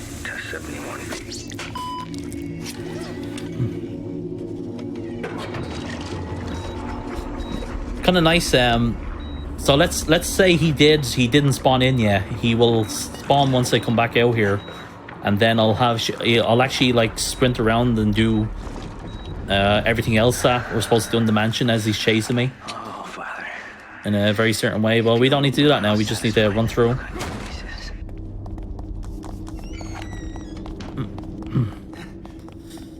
Okay, let's run back here. Let's go back here. Let's do this. Yeah, I should grab that freeze bolt actually over there. Let's get the freezy boy. Alright. So I can hear haunted at the bottom floor. This is random. The haunted spawning here is... It's all random. Sometimes you'll never like see any haunted here at this point. And then other times you might see like 3 of them here. We got 2. I think there's actually another one as well. Oh, yeah, it is another one. Yeah, just get rid of her. Hopefully don't wiggle. Okay, good. Nice. I'm actually happy how we handled that. Wasn't too bad. Let's go in here. He literally see her spawn in there, but he doesn't pay attention to us. And yeah, we've one more puzzle to do here. One scary thing here is Ruvik can like spawn when you're in here, and it's such a little tight little space here. So like while you're going in here, he can actually just block your way and kill you. It's extremely rare though. Like if he's already spawned in, he won't spawn in for like minutes. The second time. It might also be connected to how much you've progressed as well. So yeah, on our way back now, we've activated the main door to leave. And on our way back here, we're gonna get 2 of these harpoons. There's a grenade over here. And right now I'm switching to the flash bolts for these guys here. They're here. There we go. Yeah, these guys. These guys are also random if they spawn in or not. Sometimes they won't be there at all. But yeah, so it's random if they spawn in, and it's also random how quickly they come after me. Sometimes they will just instantly burst the door open, and if they do that, I can just put a flash bolt at them. Also, I think I need to switch to the electric bolts here. There's one to grab here. No cure for what I'm going to do to you. Yeah, there we go. But one thing as well with the capacity of the bolts. So at most, if you don't upgrade the capacity, you can only carry 3 bolts at a time. And if you want to pick up the specific bolts, you need to have it equipped. So if I want to get the most efficient time, I need to keep in mind what bolt to have equipped in the moment I'm about to pick up the next one. If I already have 2. That's one thing you'll be keeping in mind as you play.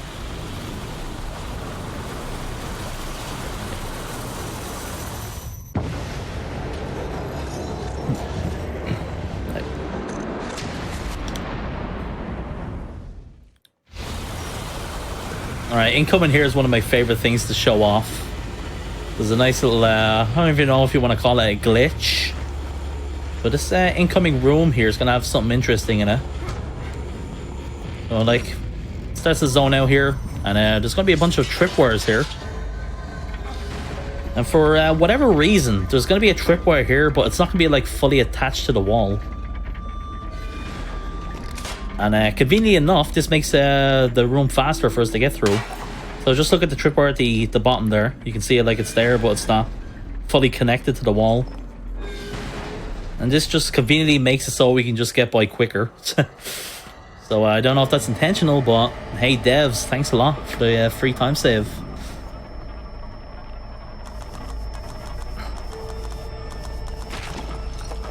Let's see, let's switch to the freeze bolt so I know I can pick up the next one we're about to pick up. I'm going to disarm this. That shouldn't get to me. There we go. Let's use the shotgun for this. I want to save the hanging rounds we have. Yeah, so this part usually takes a lot longer to do as well. But you can actually get through this part way quicker if you run in a certain route that I just did there. So when I shot off the chain for the first part there, and then I ran to the right and then to the left and then kind of to the left again, you won't get like blocked as much. You can get through that part a lot quicker. You usually have to take like a way longer route to get out of there. Right. Why was I led here? Also, one funny thing, there's like a random little door or a window here in the distance. Just in the middle of nowhere there. Let me see. Yeah, let's get those. Yeah, hanging ammo, flashbolt there. I know you're in here. I can hear you breathing. Surprised there's so much time left. Yeah, this is a long run. It's the lengthy run. Kind of goes in line with how rough the game is, you know. There's so much to deal with. Rich bastard. It does fly by though in a good way. Yeah, it does. It does. Yeah. Like both times when I've done this event originally, just it was, you know, done and gone. It happened and it was over. Always a good time though, you know. When we switch to the handgun.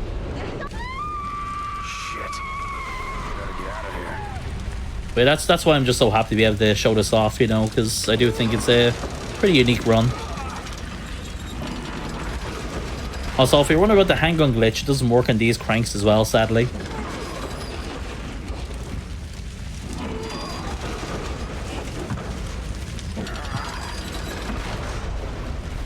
Okay, let's go over here. We're gonna shoot the crank to lift us up here.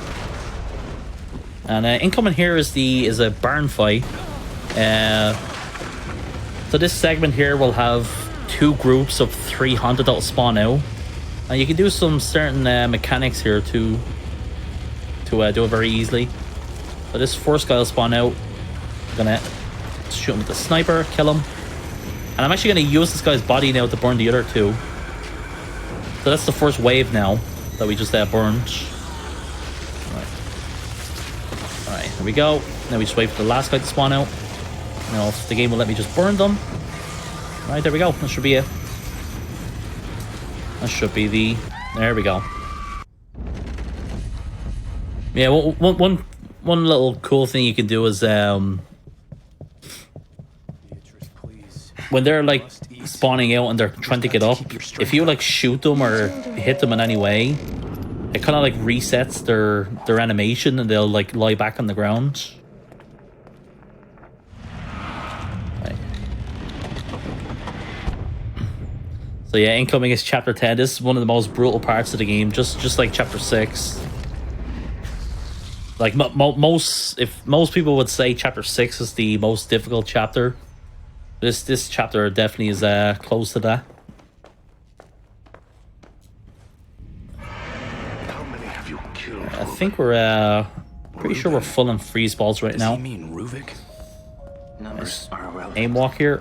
They receive as they themselves gave. So incoming here is the if you play this game, you'll know there's a room here with the spinning blade that's like constantly just going around in a circle and it'll decapitate you. We're going to use that to our advantage here. So we'll start off here.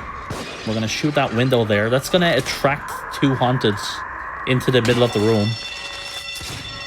And they're going to get decapitated from the blade here now. Right. Do that. Do that. Okay, so shoot them down. Use the explosive bolts. There's a sniper in the distance there as well. There's a lot going on right now. Okay, so let's set that there. Put the electric bolt down. While they're getting into the electric bolt, I'm gonna shoot that sniper there. All right, so we get rid of all them. And the reason why we do all this is to just to clear out the area, and it'll make it easier for us to get through here, because there's a lot of enemies here. All right, jump down here. I'm gonna grab this axe here. Okay, go over here. blades. Right. Those enemies that I just axed there, they spawn when you jump over the thing there. The wall. Let me see, there's a tripwire there. So once we put this battery in here, another sniper's going to spawn now. And basically we can just run over here. I'm going to see where this blade is. Yeah, if we just stand here, you can see him doing a shot there. The sniper will always miss you if you cover behind the wall there. So it's a good point to just, like, you know, wait there and let him shoot and then just run by then. Okay, so that enemy we just ran by there, that enemy is called the Trauma. You'll see him a few times in the game, or this chapter specifically. Over here. Alright. So we're just doing a bottle here to bait a bunch of enemies here. Now we just want to see what this clone does here. There we go. Do that. Yeah, so we're just doing that to clear out the area. So here I'm just trying to reload this so I can pick up the freeze bolts. So yeah, what I just did there is I threw the bottle at the wall, and then most of the enemies in the area will run to it, and then I just freeze bolt them all together. Okay, so here I'm gonna put down this electric bolt here. This where we're going to right now is sort of like a dead end. So we're actually going to be going back now once we do this. To make sure I pick up all that sniper ammo as well. Right. Okay. Alright, so I need to make sure I'm full on the electric bolts again. Okay. So on my way back now, more Haunted are going to spawn now, so I gotta hope that they don't grab me or hit me. Alright, just run around here. Just grab the axe. Alright, flash bolts. This guy will get affected by the electric bolts. And there's a crank here we want to turn. Alright, shield run into that. Now we just gotta watch what what happens here now. Alright, nice.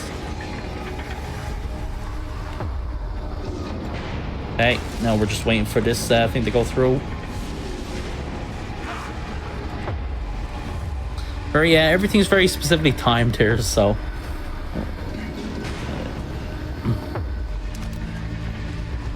We have one more sort of like scary room here. The thing I was talking about earlier, the trauma enemy, there's two of them in this area here. And to get out of this area, there's like a big long crank we gotta turn. So we're gonna utilize there's two traumas here and two haunted. At the start of this segment here, I'm gonna shoot this haunted and he's gonna land into a bear trap. So we start off, shoot him, they fall into the bear trap. Wait for this guy, set down the electric bolts. Now I'm just gonna wait for these guys to come over here. Alright, good. So if I successfully freeze bolt them all together, I have enough time to just set down the electric bolt there and then just crank this and we're good to go.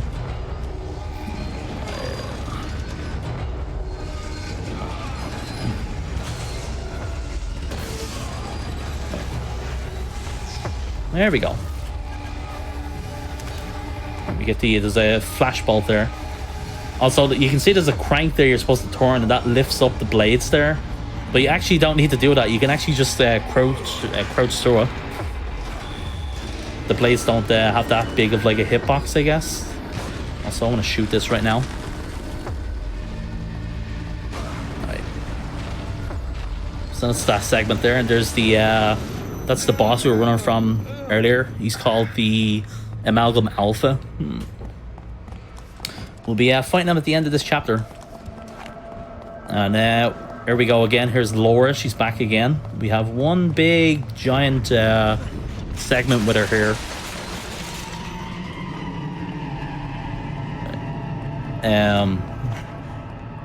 So once again, you're about to see the glitch again, the handgun glitch. There's these levers that we can use it on here. And the animation is funnier because you'll see the cranks turn before Sebastian like turns it himself. So we run over here, stop the place, do that. You can see like it just instantly turned. And Sebastian, like, you know, he's obviously the animation is so slow that it's already turned before he's already done it.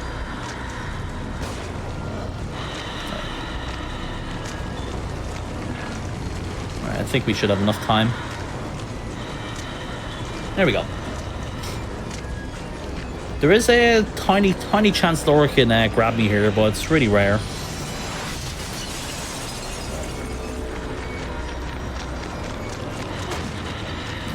Usually good if we run by here. Okay, run through here.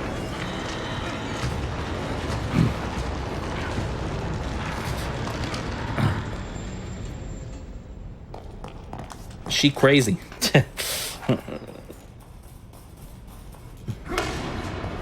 Alright, once again, run up to the crank. There's a load of these cranks here, so yeah, we're getting 3 time save doing this.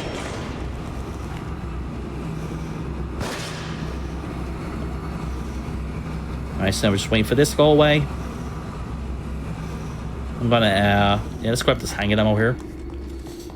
Reload the shotgun. There she is again. Just run by her.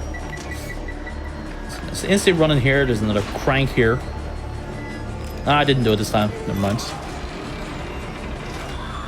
I'm actually just glad that we did it the first 2 times, but it's fine. Not too bad. I'm just gonna wait for her here. You can actually like bait her animation there. I gotta watch her because sometimes she'll decide to just instantly sprint at me here. Be kind of scary actually. Is she gonna run around? Oh, she's being 5-head now. She learned her lesson from the last boss fight. Yeah. Oh my god. She didn't run into the flames there. Okay. I need to shoot my gun here. Right. Should be still. I should have enough time. Okay. Ah, no. Apparently I failed it again. It's fine though. Ugh. Sometimes she just likes to take her time doing that. Alright, do that. Send the spirit trap.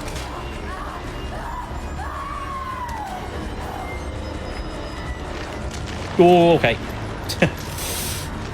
Just went for an instant grab there. Alright, go. Right. I think, right. There we go. Alright, here comes the final section now. The final area. Oh, missed the shot. Alright, I'm gonna actually, I'm gonna wait for her here. Just to make sure she doesn't get me here. Alright, do that.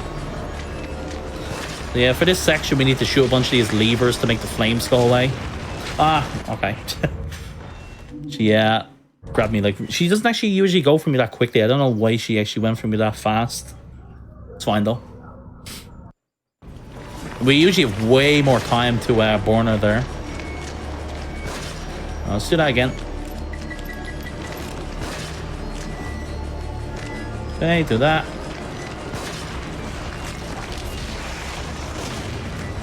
Yeah, look, that's the usual thing that happens here. Man, I've got to stop failing this. It's fine. I'm not going to worry about the glitch, honestly. Alright. But yeah, if we do this quick enough,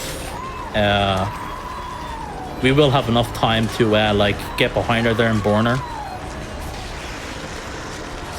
So now we just got to wait out the flames to go away.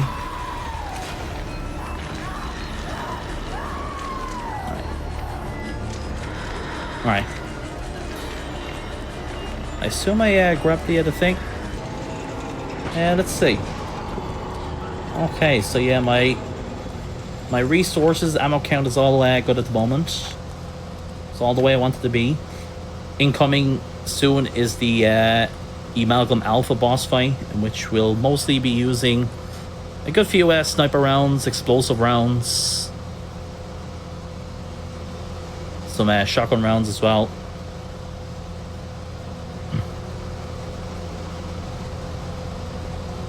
You get a nice little break here as well. Nice zoom. Yeah, nice. I always do a little zoom in here. These elevator parts. Shit, back here again. We're back at the mansion, and we're instantly gonna leave again.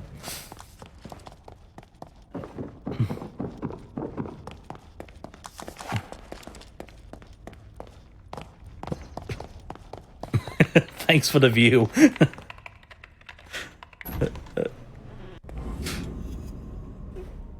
Yeah, literally the best part of the run. Close-up shots of Sebastian.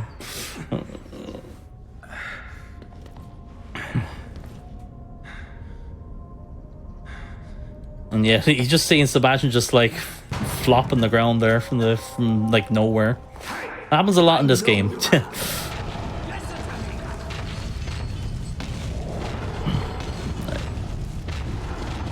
yeah, let's grab more matches here. Grab these trap parts.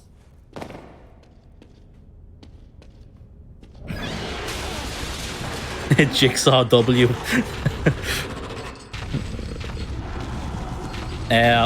Also, the beginning of the next chapter is also going to be the only skip we do on the run as well.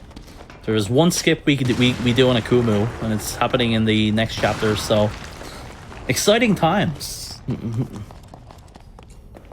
Let me see.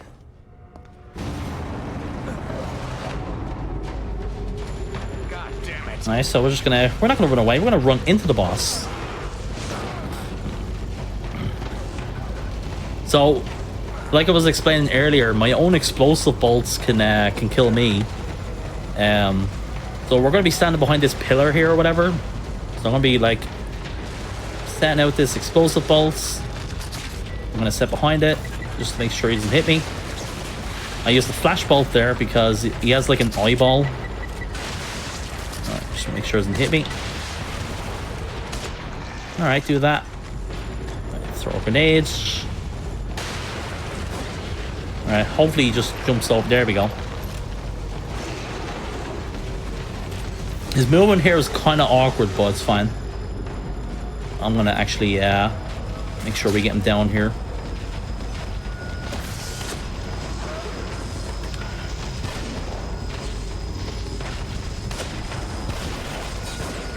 Could be one more shot, is that? Yeah.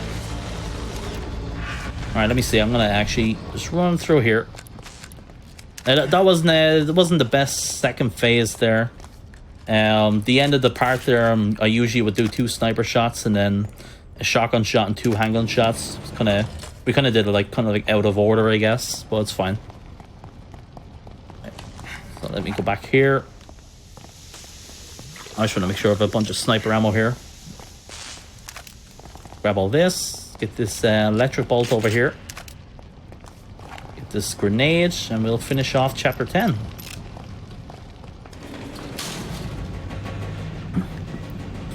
Poor Amalgam Alpha.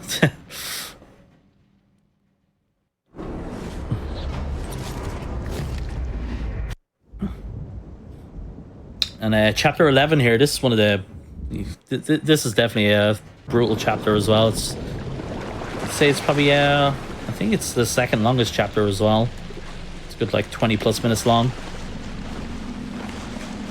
So first we'll free aim just to walk faster in the water. So incoming soon is we're going to do a skip to jump over sort of like a gate or whatever. It's it requires kind of specific movement and placement, I guess.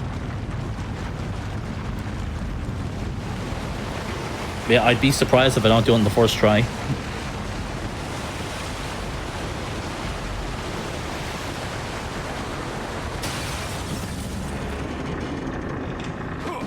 You can go through gaps like that quicker if you melee. If you like melee and then press crouch immediately, you go through them a bit quicker. And here we get the Magnum. It's gonna be very helpful.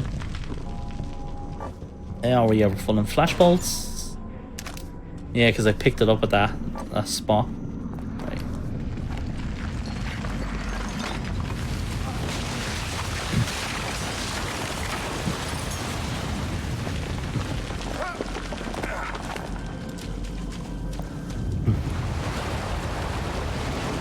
So we're about to like enter like a sort of like a building site here, and there's gonna be a bunch of enemies here.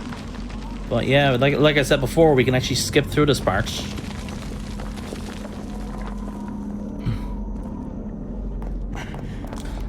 Let's go up here. There's gonna be a guy blocking my way here. We're just gonna shoot him with the shotgun, get him out of the way. We're gonna run up here. I'm gonna use the harpoon on this guy just so he's like staggered for longer. All right, do that. I'm gonna grab the shotgun ammo. Go over here. Go up here. And once we get to the top here, we want to stand still and nudge forward twice while aiming. And now if I jump here, we should just jump over. And there we go. That is the gate skip. Kind of specific aiming and movement there to do it. Like I said, after I climb up the ladder, I stand still, nudge forward twice, and then I turn the camera there to face the gate and then aim at a certain spot. And then you just run forward and you'll like land on a collision or whatever. You just jump over. I probably don't need to grab this ammo, but I'll do anyway, just in case. Alright, let's shoot this. So we need to shoot this body here because there's a big giant fish here. I think the I'm trying to think, what's the name of this guy? The Shigio? I think that's how it's pronounced. I'm trying to think how it's spelled now. I think it's like S-H-I-G-Y-O. I think that's how it's spelled. It's been a while since I've like seen the name or heard it.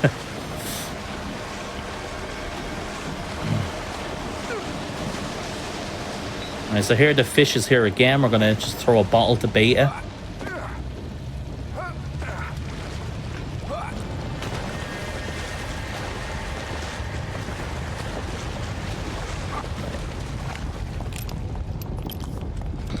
And let's see, I need to stock up on the electric bolts.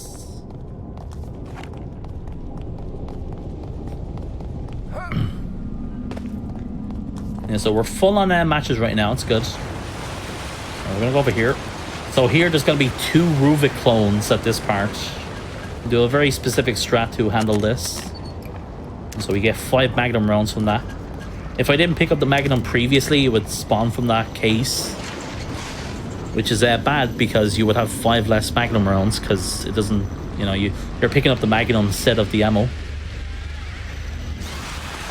Alright, to start this off, we're gonna eat this guy into the corner. We're gonna burn him. I'm gonna run by her. And I'm gonna shoot the lower arms so they go away. Yeah, hopefully this guy just runs into the electric bolt and dies for me. Okay, there we go. So yeah, once you kill the Ruvik clones, all the other haunted they'll die with them. Some kind of fake. Yeah, incoming soon now is one of the most brutal parts of the game.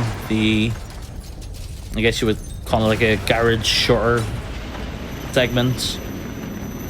If you've played Resident Evil 4, you get to the island and you have the part where the enemies are spawning from the shore and it goes up and down, and then you kill like a group of them and then the next one spawns in. Is this his doing? We're gonna be dealing with the sort of same thing here. Detective, Are you all right? you do realize there would be no one. So yeah, here we're gonna upgrade the Magnum.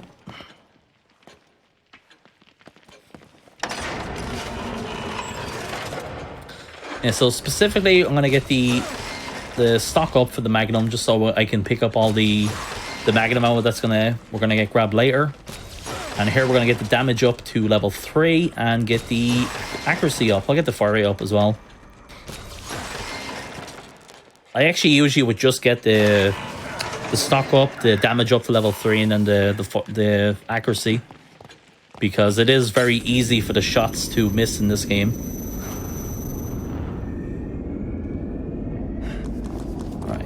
Alright, so let's hope I don't mess this part up. I go through here. Nice, snipe that guy. So let's go over here. There's a guy hiding behind this thing here. Snipe him. So to begin this part, let's do that. Freeze those two. Wait for this guy. We, no, no, okay. Usually, actually, this guy will fall off the edge there if you shoot at the right part, the right timing. Right. Right, so let's put an electric bolt there. Okay. Alright, so those guys. So that's gonna kind of be the gist of this part. We're gonna put down electric bolts here. So here comes the next wave. I'm gonna snipe this guy. There is a sniper here now at the edge here. Alright, snipe him while they burn those guys. Okay, now we're just waiting for the next guys to spawn in. I'm gonna get this other sniper around here.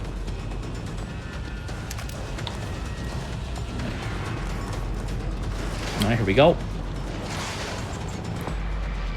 Hopefully these guys control me.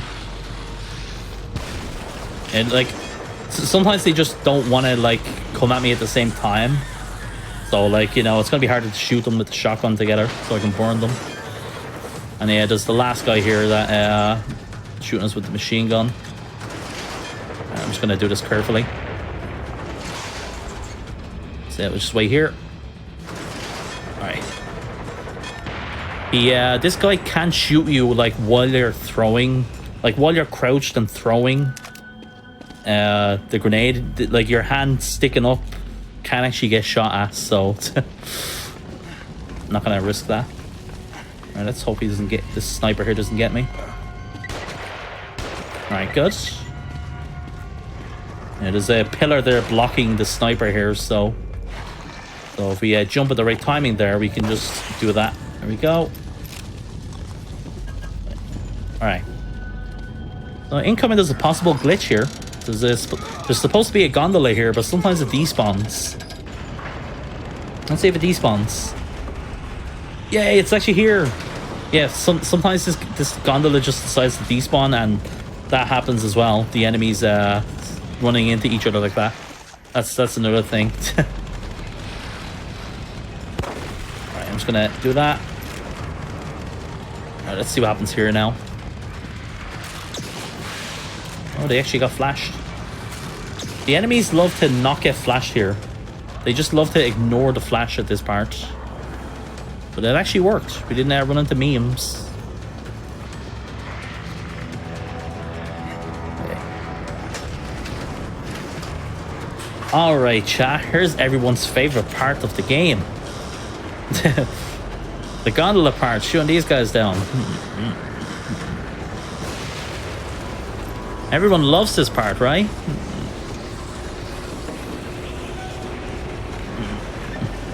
The main thing that's going to get me killed here is potato aim. If I am not able to shoot these guys here quick enough, they're gonna kill me. There we go. Please, not too bad. Potato aim.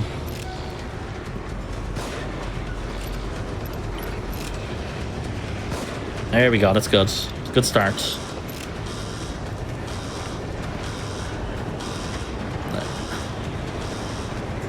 Alright. These enemies do spawn in sort of the same timing, so we can predict like what they're, you know, when they're gonna spawn in and what to do. I'm doing that. Alright, do that. Now I'm gonna snipe this guy in the legs. What's this guy doing? Alright. And there we go. That's the gondola section. Very specific shooting at certain points. It all depends on the handgun. If we actually shoot, like, you know, the enemy's quick enough, that's what will get us killed there. Right. But yeah, at this point, we have 4 handgun bullets left. 4 shotgun rounds. That's pretty good. 4 sniper rounds. That's good as well. Usually, I'll only have like 2 sniper rounds left, as well as only about like 2 handgun rounds, which at this point, thankfully, it's not that important.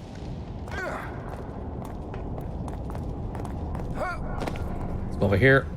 Sometimes you get memed, the game will not allow you to jump over there to get that magnum ammo, and it's gone forever then. The game won't let you like go back up for it.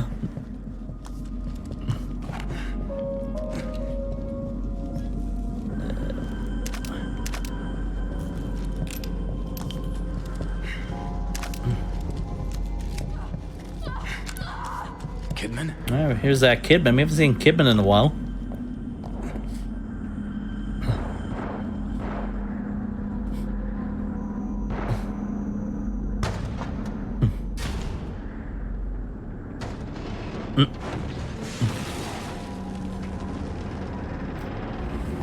So yeah, we want to wait a bit before we jump here. Sometimes you just land into the water. Just wait a bit there. Should be able to just like run into the bus here. You can kill these haunted here.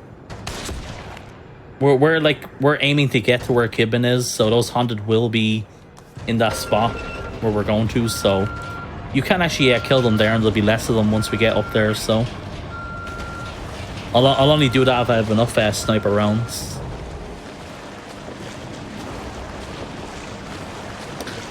Yeah, so this game has 15 chapters. We're on chapter 11 right now.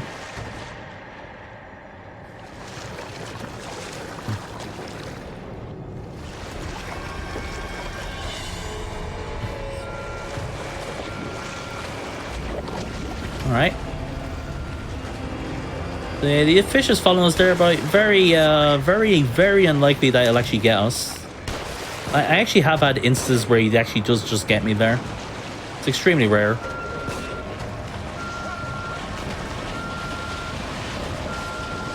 Alright, so here we're just shooting the bodies down so the fish eats the haunted and we can just pass through. And so incoming here, we're going to, once we enter here, I'm going to like shoot the haunted and then we're going to bait them into an electric bolt. Right.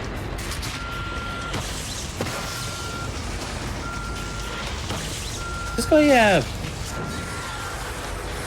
yeah, he is. He actually went through the wall. I think that's the mall, is it? Yeah, like this guy reanimated. He's gonna try and grab me. Okay. It's me. Nice recovery from that.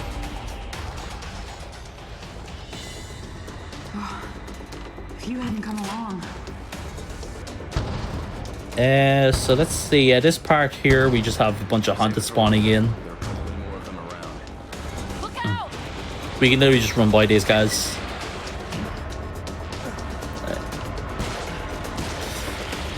Oh my god, Kidman doing work.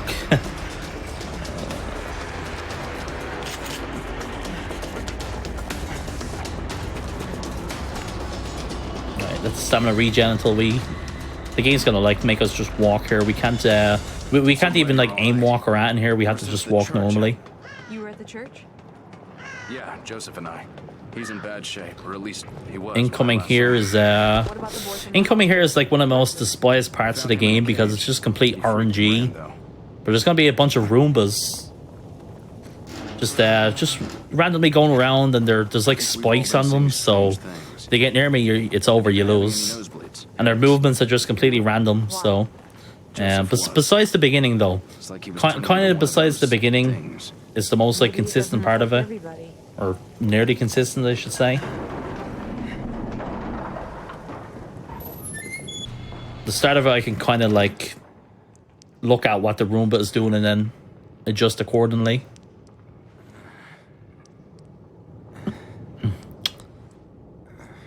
I think a proper word for him is Doombas.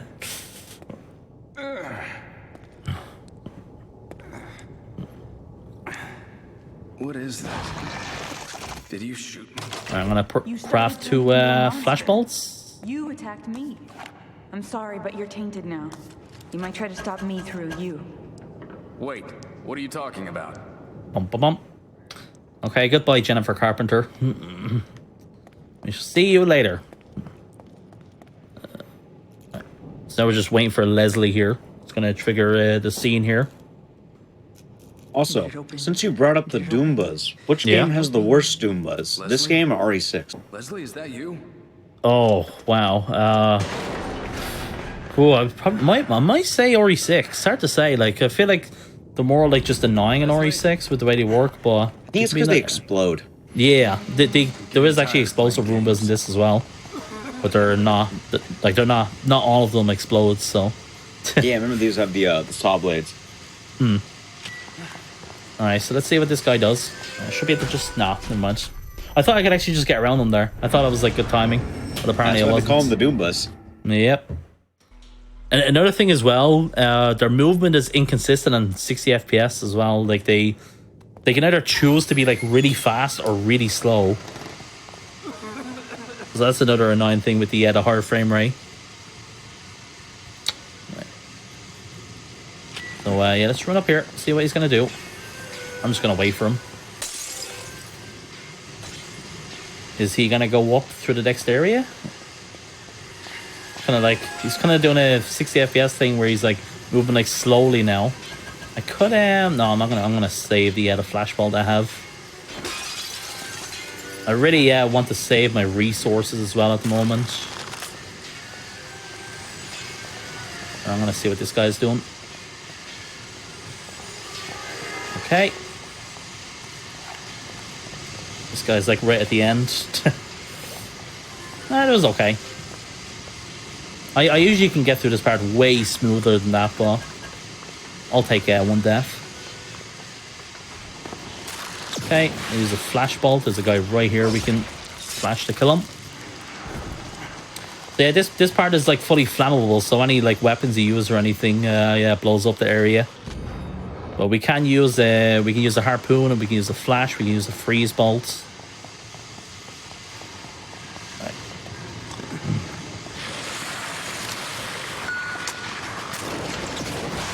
Alright, 4 enemies spawn here. Just flash them.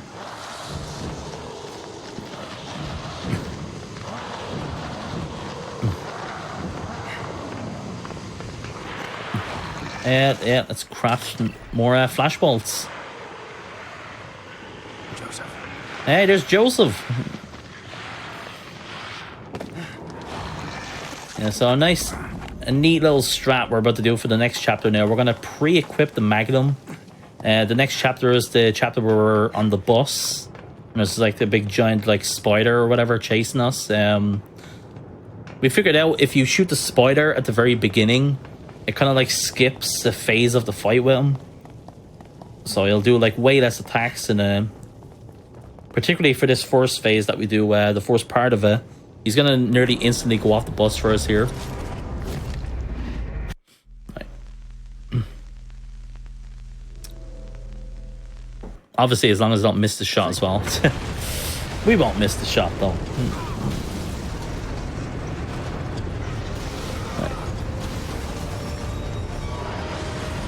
Never know though. Man, what a pretty spooter. Damned if I'm going to die. Alright, so yeah, just immediately shoot. That's gonna make them coming out these little baby slugs or whatever. This is the like the indication that you did it correctly. Just do that to make sure he's Can I shoot that? Alright, there we go. Got some nice RNG with the grenade drops there as well.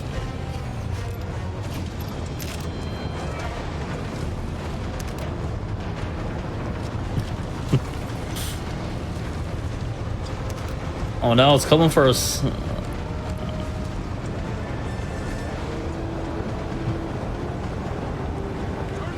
Nice pictures and all here. Box punk.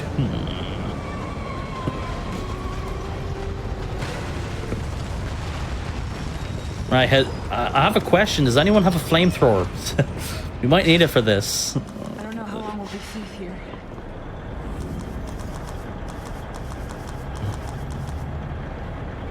I'm in dire need of a flamethrower. Now what? Okay. I'm sure someone will come along with one. This guy. Hey. Decently accurate aim. Wait for this guy to get up. So yeah, this segment here is timed, so we're just gonna choose certain enemies and just survive until the segment ends. And the thing about this part as well, the enemies just like keep respawning. But there's actually some sort of like manipulation we can do.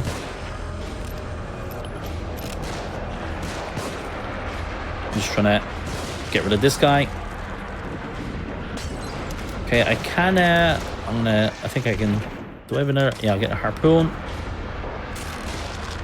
Yeah, that'll kill him if I shoot him. I don't want to actually kill him.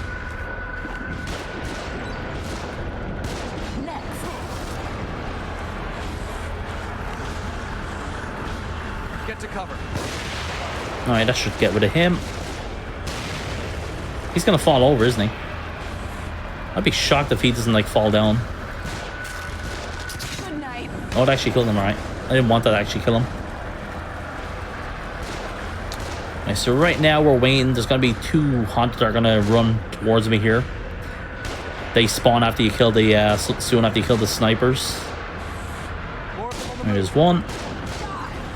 Okay. Yeah, this Molotov guy here.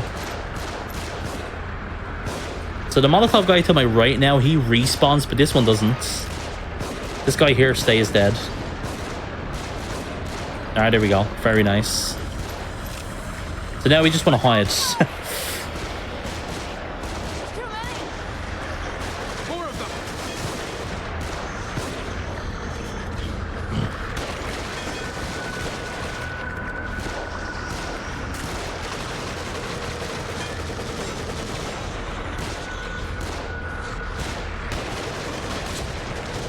Wow, is he really not dead from that? Okay. Terminator over here. So we're just waiting this out now.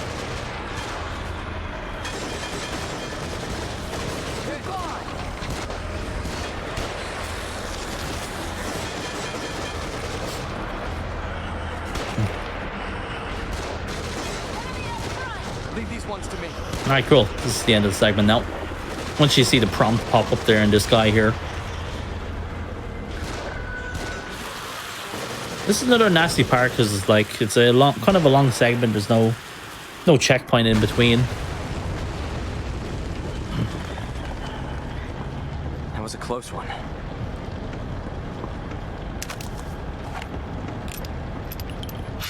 And let me see here. We don't need from that from whatever.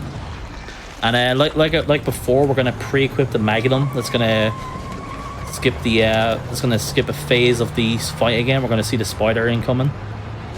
Let's give Joseph a little hug here. There you go, Joseph. It's gonna be okay. Keep us to the left up here.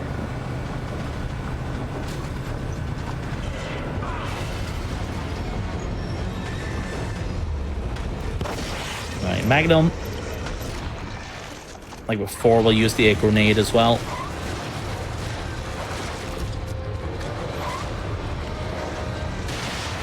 Okay, nice. That got rid of them all.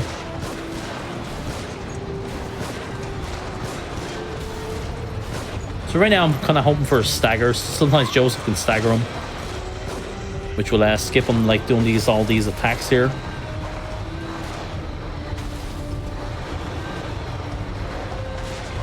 See, what's he done? Alright, cool. There we go. So yeah, for the second phase, he has to do this twice, where he summons out the little slug things.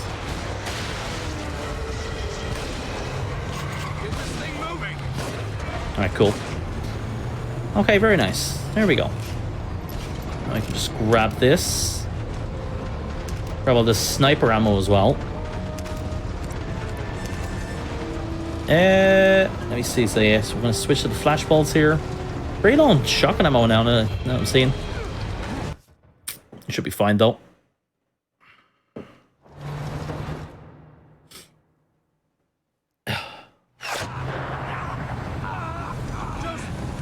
No, not Joseph. Just get us out of here. There's an ambulance there. There might be some kind of first aid. I'll go. No, I'll do it. Don't let any of them on board.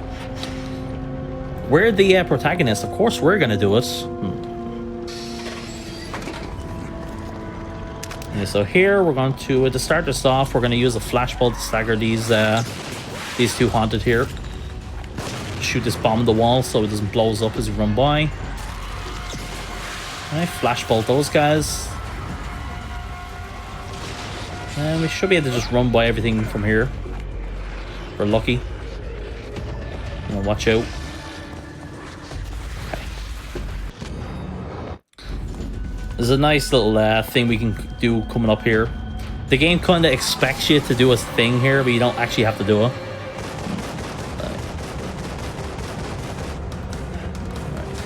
So here we're going to take out this guy in the Gatling gun. If I can snipe him from here. There we go. Good shot. Now they all heard that sniper shot, so they're going to go to that thing now. The game wants you to use the Gatling gun to kill everyone, but you can actually just climb the bus here and escape. You can just jump over here. Just end the segment. You even hear Sebastian saying, like, you know, oh, gotta get to that, you know, machine gun or whatever. It's kind of intended for you to actually use it.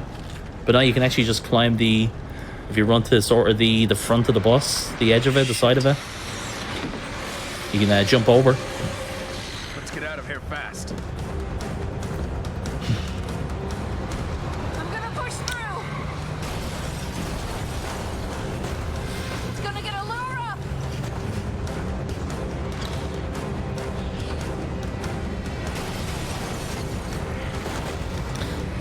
The game actually holds your hand here.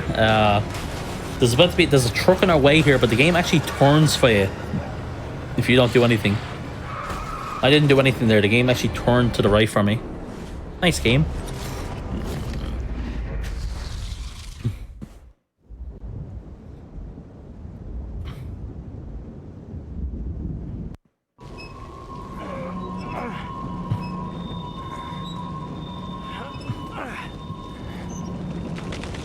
The RE4 trucks are hitting hard. Kidman? Yeah, that's one thing to point out. This game has so many references to other games. There's Silent Hill references, Resident Evil references, you know. This game is obviously, it's directed by Shinji Mikami, director of RE4, RE1, Resident Evil 1. Is that acid? Okay, go.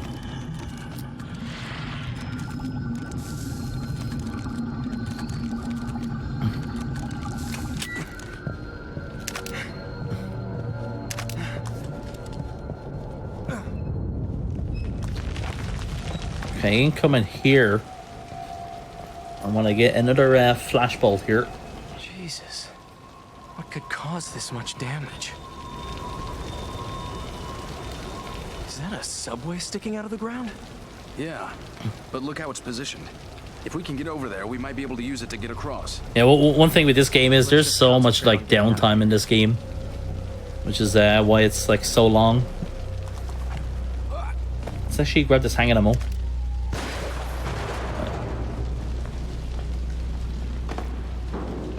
Like when I'm like, you know, like if let's say I'm trying to get a better time or anything, I'd never really like grind the game in one stream. I'd probably do like 1 or 2 runs per stream and then just come back the next day because it requires so much patience. I'll meet you on a lower level.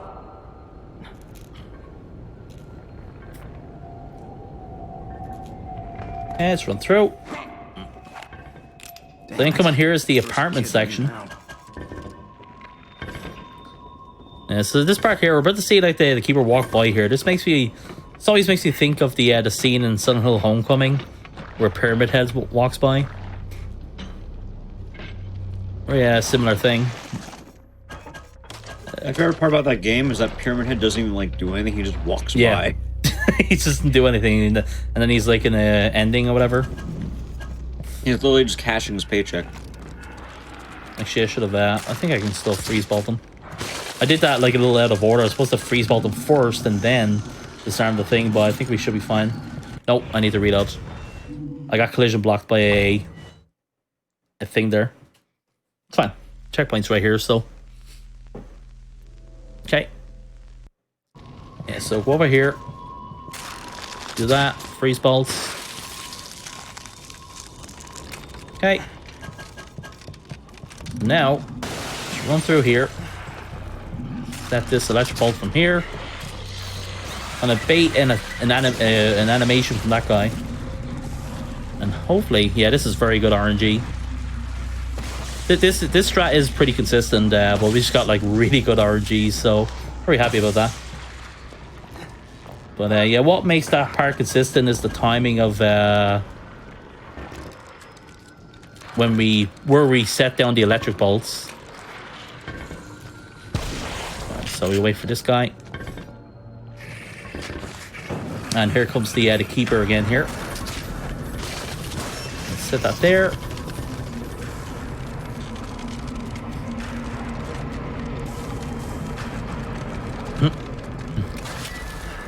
There we go. So yeah, very very straightforward strat there. We just shotgun the first guy and then I just freeze the keeper and then shoot the trap and then disarm the acid trap.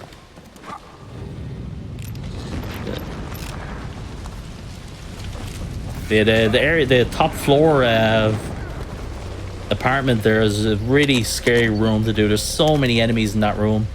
There's a Ruvik clone. There's a bunch of enemies with guns. Oh great! And there's this crazy guy here. He loves tormenting others. Has to let them know he has the upper hand. Lays out the bait, gets his victim all worked up. His unholy traps. When it was happening to me, I could see what was going on. I could see it, but I couldn't turn back. I had to know. I had to know the truth, and he knew it. Detective Castellanos. Okay, Lady, so level with me. if you're wondering who is Am I that going guy, crazy? who the heck is he? One wishes to. His name is Ivan. He's a reporter. To make it short, basically he's like reporting on what's going on with the mental hospitals and so on. That's like a part of this game and the story. And basically Jimenez, the doctor, invited him over. And well, like while he was there, he put him inside the stem, and that's why he's here now. Because like he was gonna expose everything, so you can figure this out with the second Kidman DLC, the Consequence. It's explained literally right at the beginning as well.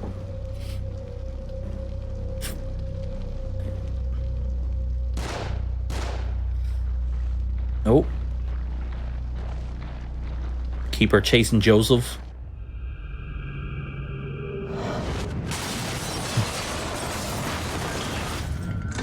All right. Oh God! Now what?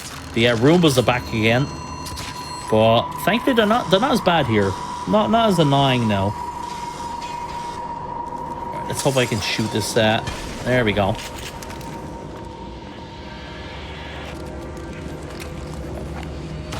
All right, nice. One of the Roombas ran into the thing. The electric bolt for me. There's the other one. So here we're just trying to be careful. There's a bunch of spikes and traps all around this area. All right, so I'm just waiting for the flame. Also watching out for this. I'm actually surprised that missed. I'm just trying to not. There we go. Very good. I'm very happy with that happened actually. Alright, so let's set you over here. There's going to be more Roombas spawning here. One of these Roombas is an explosive Roomba, the one at the top there. So he's the more scary one. Alright, he's gone away now. That's good. I think there's actually... I'm probably wrong, but I think there might be shotgun ammo here. That's fine. I'm just going to... No, there we go. There we go. Lovely. Perfect. There we go. Alright, before we enter here, we're about to do another boss fight with the box head / keeper. We're in this little like meat locker. And we've got to kill him like 3 times. So we're going to start off doing 2 grenade throws here. And now, once you kill him here, a Roomba comes out. I don't think I got it, did I? Alright, got it. Alright. Do that. I would have liked to actually kill the Roomba with just the shotgun, but I used the electric bolt as an emergency. Alright, I'm gonna kill him. I'm gonna just one shot him with the Magnum here. Let's actually get this ammo. Cool.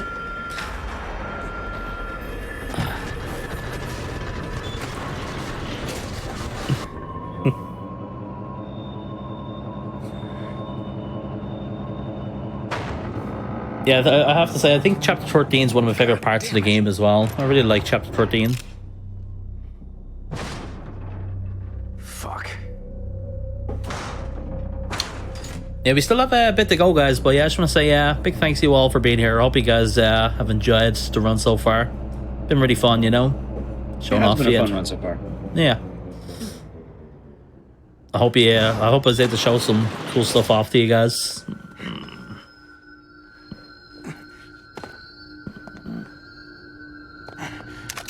Trap parts. I'd better find Kidman. Hey, go. Oh, hold on. My controller disconnected.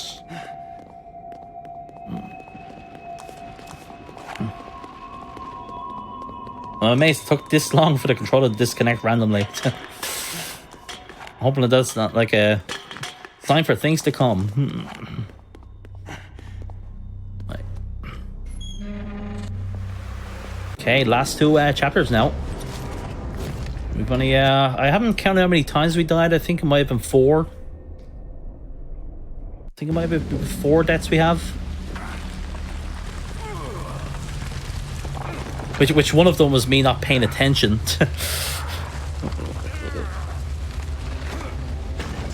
I got Sebastian's face eaten off. You've got to be alive. Yeah, if you guys do like horror stuff, I specifically stream Evil Within and Resident Evil. That's like my focus. So, you know, I do like speed runs, story runs, and all that. Challenge runs, and usually in the highest difficulty as well. That's like the thing I like to do. Let me see. Let's do that. Remember you did the RE6 No Hope. Yeah.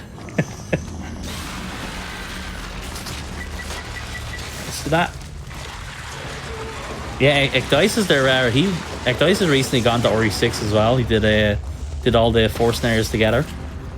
I'm gonna start trying to sell more people on it. It's surprisingly decent.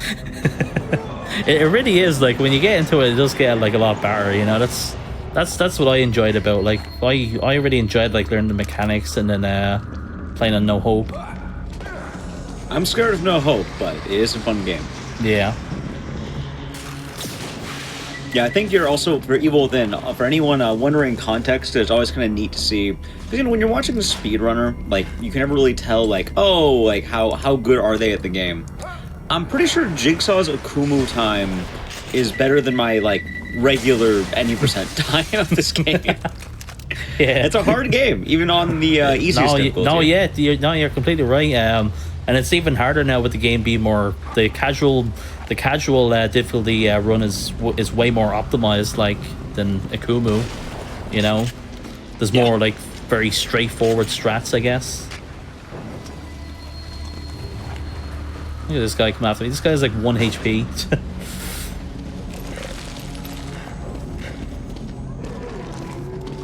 Let's get this trap part here. So yeah, we can literally just run by all these guys here. These guys are no threat to us. I guess this guy here is a threat. He can kind of kill us if you spend too much time here. Okay, just crouch here.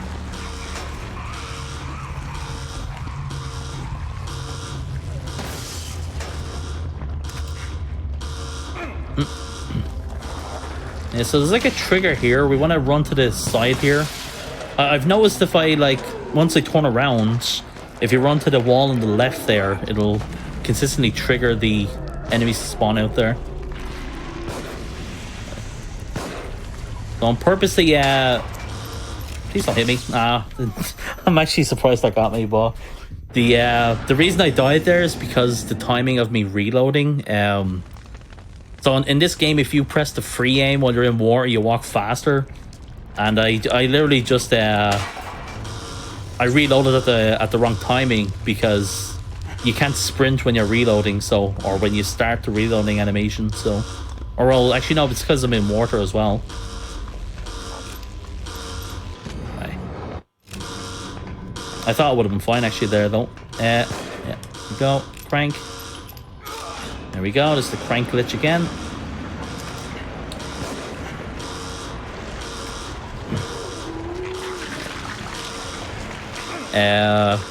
So we have one more crank glitch to do, and this one's actually pretty sweet because before the glitch was ever found, we would actually use an electric bolt to get through this part, but we don't actually have to use the electric bolt anymore because of the glitch. So it actually saves us 4 trap parts for the run.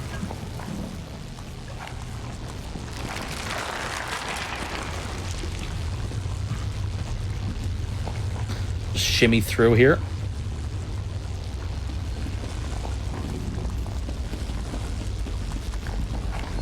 Alright, so we just run by these guys. There's a small tiny chance this trauma might hit me, but I've noticed if I run like specifically behind them here and around them, he usually won't hit me here. Let me just do that. Just run around them. Go here.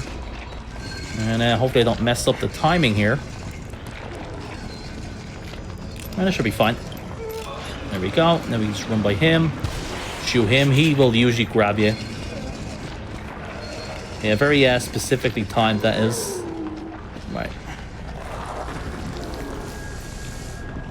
It's the so what I just shot there, that's the Quell. That's the name of the boss we're about to fight soon.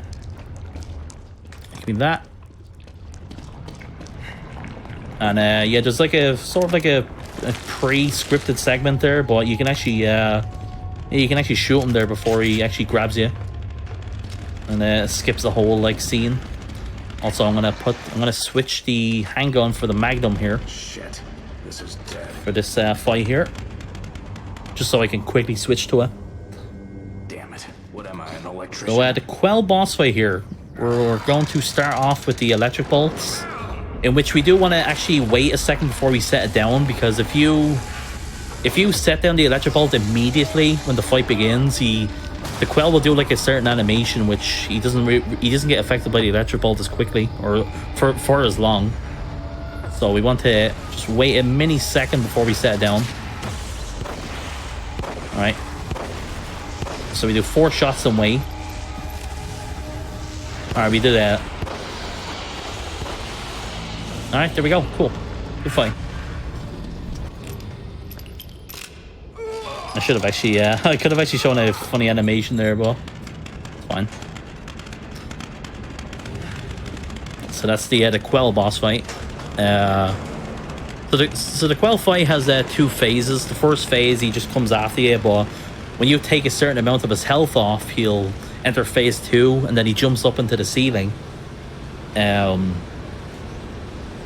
We specifically do 4 shots, and the idea is to make him do a certain animation where he brings out these little slug things just like the spider, and during that animation he's stuck in the animation, so we can actually just he's not able to like get out of it, so we can actually just shoot him with the extra, like it's around 3 extra shots then to finish off the fight.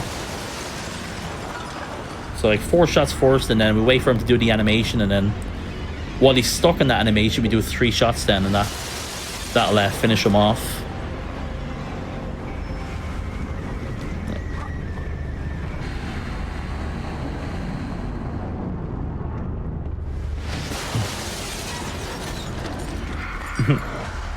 Is this game like Ori 2 Remake? Like, sort of, you know, I would say they're very different games in terms of, you know, Ori 2 Remake it's more linear. Well, this game's linear too, but I guess like there's more, Ori 2 is more like backtracking and that kind of thing, and there's more puzzles and so on. I think this game does enjoy this game. Yeah, yeah. This game does have puzzles, but they're not like difficult around really, to be honest. Very straightforward. Publish my research in your name again. Did you think I would? Yeah, I usually recommend this game. Like if you love Resident Evil 4, I'd say you'd more love this game then. They're very similar. They're also directed by the same person, so. Nobody in the world knows you even exist. Oh, but they will know. Yeah, this game does have like a In every way you can imagine. a good history. Like when after this game came out, a lot of people like didn't like this game, but Procedure. this game is one of those games that people started to like more like over the years. Kind of happened when the sequel came out. A lot more people preferred the sort of like the linearness of this game rather than the open world second and so on. Precisely. And there's people that prefer the second game over the first game as well. I personally prefer the first game because I think these games should stick to being more survival horror and like sort of like grounded, I guess. But that's just my opinion. I do also speedrun the second game as well, yeah.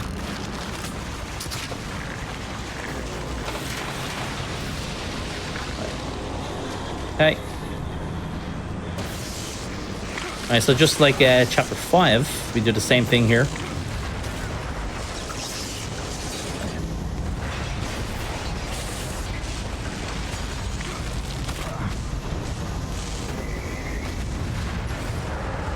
Yeah, the thing that's very unique with this game and the sequel, they're both different experiences, even though they're like, you know, they're sort of the same gameplay, but when you play both games, they're a different experience, like, because the second game is like a semi-open world, and it's more like survival. I guess it's more similar like to The Last of Us.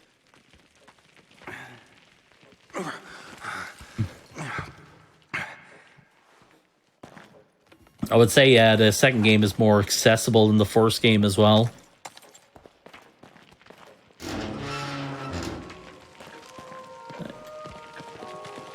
Alright, so yeah, we have the final chapter here.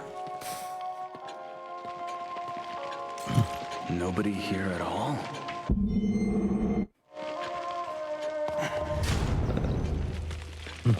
Ruvik?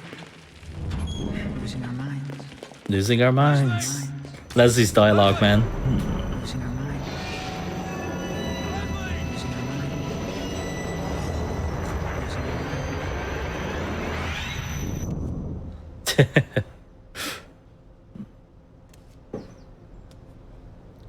This way. Man, this is us waiting for the Ori 4 remake, you know? Losing our minds. Man, I can't wait for the Ori 4 remake. It's gonna be amazing. Hey, wait! First is that I'm happy we're getting the RE4 assets. Yeah. Because then we get Haunting Ground. Oh yeah, it's actually a good point. Yeah. It's like point. copium.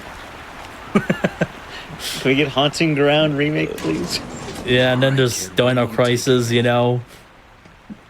Also, Crisis, I don't know if it's going to get remade anytime soon. Yeah, it seems like they're just, you know, waiting for the... It's probably going to be a thing where they're going to be like, you know what, we've remade so many other things. Let's just do Dino Crisis. Yeah. Yeah. This way. It's going to come down. Yeah, so incoming here, we are running down. This is the beginning of chapter 15 here is just a lot of sprinting up until the next gameplay part, which is sort of the final like gauntlet fight of the game.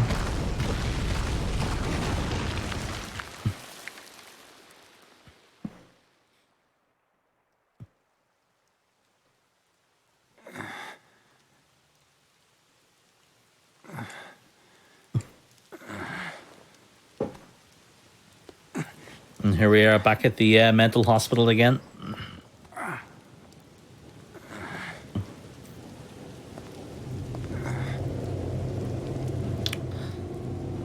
Beacon, just like Joseph said.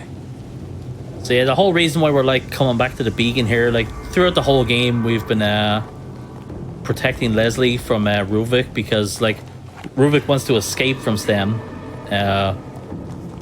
The sort of like the evil corporation Mobius, they like killed Ruvik and used his brain for the STEM, and Ruvik needs like a body to escape from it, so that's why Leslie is important. Leslie has sort of like the same like brainwave pattern or something like that, because they both Leslie and Ruvik have experienced like a tragedy or whatever. So with that, like Ruvik is able to use Leslie. It's like the whole like point of the game, I guess. You know, a throwback to the last episode we did of the show, I forgot they're called Mobius. Someone said they're called Morbius, and I believed it for a moment. I was like, wait, they are called that, aren't they? And then I realized, oh wait, no, it's Mobius. the meme lives on. It does. I was aware of every slice. For the longest time, I didn't even know what that meme was, and I just started seeing it so much, and I'm like, okay, I have to The look this real up. meme is that it bombed in the movie theater twice. Yeah, oh yeah, makes sense.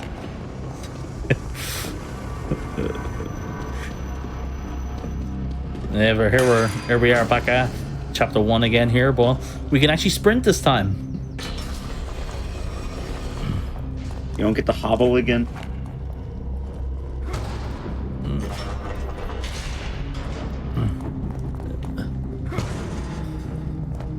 Oh yeah, here's another funny, there's a funny running animation here with Sebastian going up the stairs here. It's like one of the things I love to point out.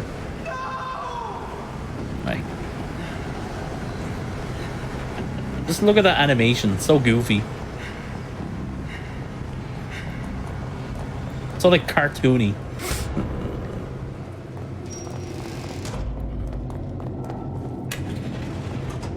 Jake's is gonna morbo. Alright, more Sebastian close-ups.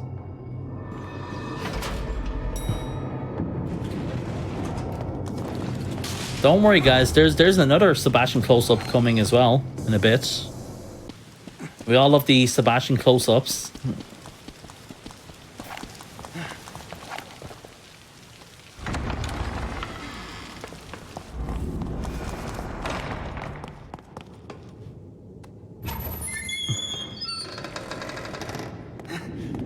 Okay, so incoming here. We're about to get ready to enter the next gauntlet fight.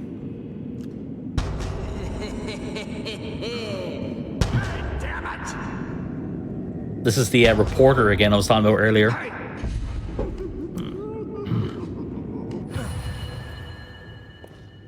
Yeah, so essentially what this part is hunters are gonna spawn in at certain points, and we're just gonna like basically burn them as they spawn in for the most part. And we want to do it at a certain timing. I love the look at this arena.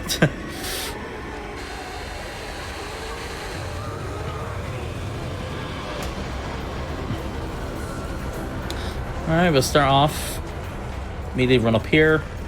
We're gonna get like a sort of like a forced cutscene here where we can't move or anything.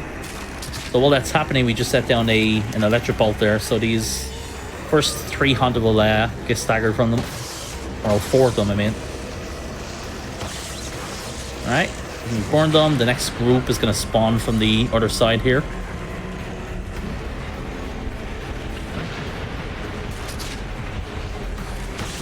Alright. That guy should just walk into this. Yeah, there we go. Alright, there we go. Now, let's go over here. I need to be quick here. The next group is literally about to spawn here. So let's make 2 other electric bolts here.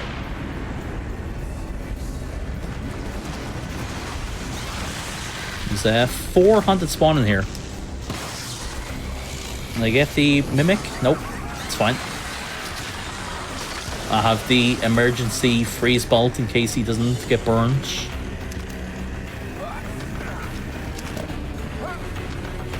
Yeah, so once we kill a certain amount of enemies now, coming up soon, a sadist is going to spawn in with an RPG.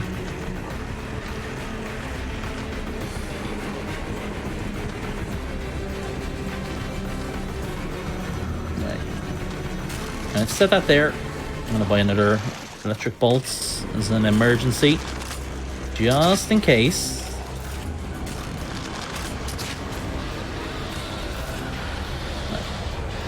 I see these guys will spawn in. I'll burn these. Now I'm just gonna slowly walk because I want these 3 guys to walk into this electric bolts. Oh, they're being weird. Oh, we're getting weird hunted today. It actually wasn't that bad. Alright, now I need to be careful here. I'll do that.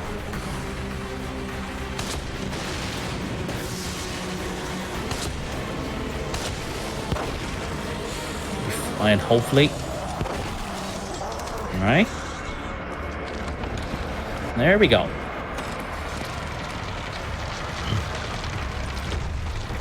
Alright, so there are 4 hunted here. They will just stand still here if I don't move forward. So if I just stand here, they don't do anything. And I can just snipe them here. So yeah, if we do want to progress the game, we do need to kill the sadists. So it's another thing to point out. I'm going to actually get the sniper ammo just in case. Just in case.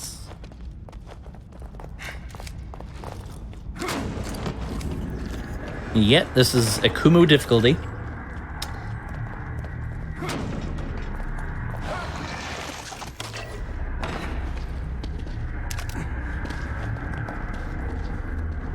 Nice, yeah, so we want for this part here. Yeah, so this part here is a nice little reference to Silent Hill 2. At the end of Silent Hill 2, there's a fight where you're fighting 2 pyramid heads. And here, you can probably guess what we're about to fight. 2 box heads.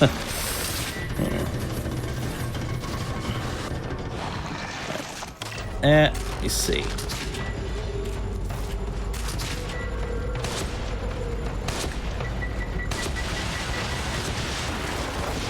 Alright, good.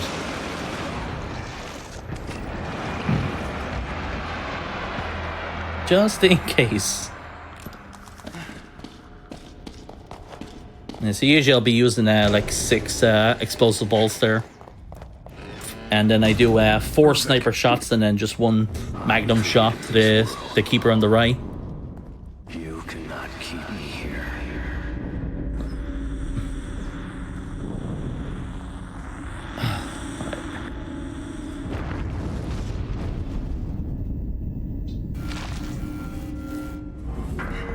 Okay. So, yeah, we have a bunch of bear traps in the ground here. Explosives on the walls, eyeballs that will teleport me back to the beginning of the area if it hits me. Let's see if we run any memes here. Let's shoot the bear trap there. Let's walk with the eyeball here. I'm just gonna wait for it to pass by. We'll just wait for it to pass by. Be patient. Use the flash bolts.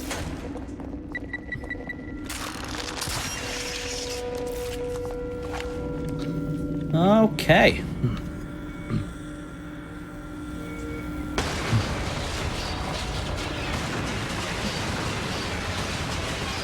Let me just run away. There's actually a funny glitch you can do. You can actually like run to a certain spot and the blades won't kill you, and they just pass by Sebastian. And then like Sebastian is stuck in that like running animation forever.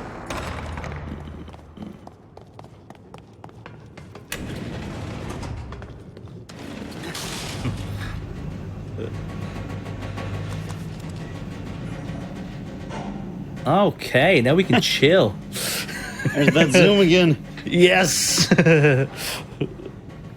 All right, guys, you guys are witnessing history right now. The best part of the game.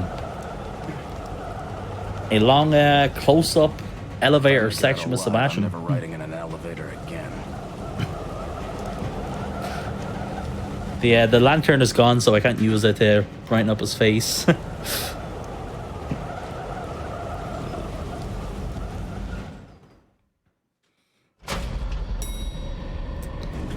The main like gameplay sections are already done. The rest of the game now is like sort of like scripted or on rails, It can't be. which I've always found a bit disappointing because, you know, through the whole game you're kind of like building yourself up, you're upgrading and all that. I mean, don't even use our weapons on Ruvik or anything. You know, we're given like a Gatling gun and a rocket launcher to fight him. Kind of wish, you know, we actually fought him like we're actual weapons.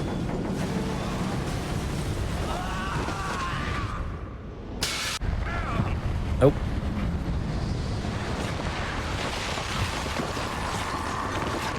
Hey, Doobie Hawk.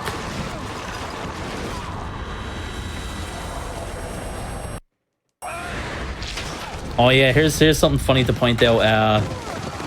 So this game has a thing where things act differently if they're on screen versus if they're not. If you, for whatever reason, if you turn the camera here, the game just instantly kills you if you face like the enemy that's chasing you. Huh. Yeah, it's kind of a strange thing. You're not allowed to turn the camera around, like look behind you at the moment, or it's over. You lose. I wonder why. Yeah, no, and it happens with the section in chapter 10 where Laura's chasing you. Like if you turn the camera while she's chasing you, she'll always catch up to you and grab you. All right, so I always have a fun question, not only for you but for anyone watching. Why do you think Ruvik's character here, I think it's like Amalgam, why does he have braces? Oh, I don't like, look at his face. You'll see he's wearing braces. Yeah, he is. Why? Good dental care. He's an amalgamation. Why does he need braces? Alright, let's see if we can get a quick kill here. If we get enough good shots here, we can get a quick kill. Let's see if we can pull it off.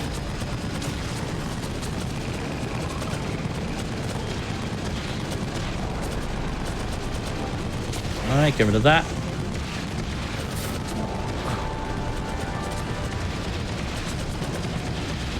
Alright, no quick kill. You can end this part a lot quicker if you get good brain shots here. You don't have to shoot so many of the weak spots. Okay. This part is also very annoying for speedrunning on a Nightmare on AKUMU because you can get a very fast kill here, but it's not consistent at all. The world record I have for this is I literally have like a 30-second time loss on this part at the very end.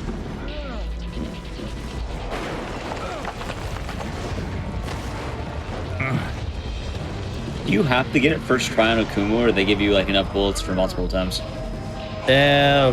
It's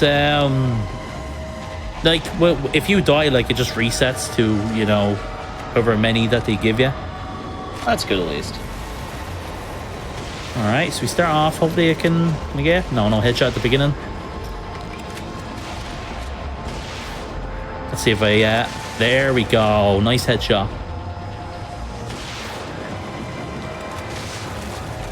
Hey, very nice. 2 headshots in a row.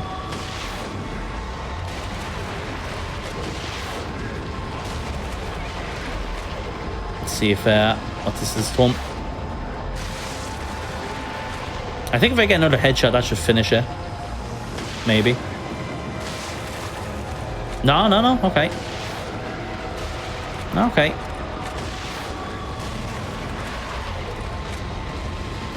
Alright, we'll just wait for him here. There's like a scripted attack you can do to him here when he gets right up to us.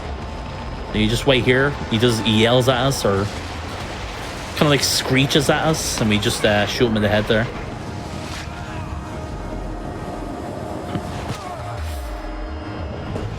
Alright, and now we have the final shot of the game.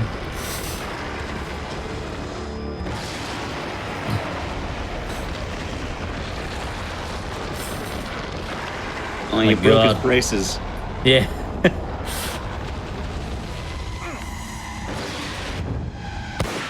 Okay.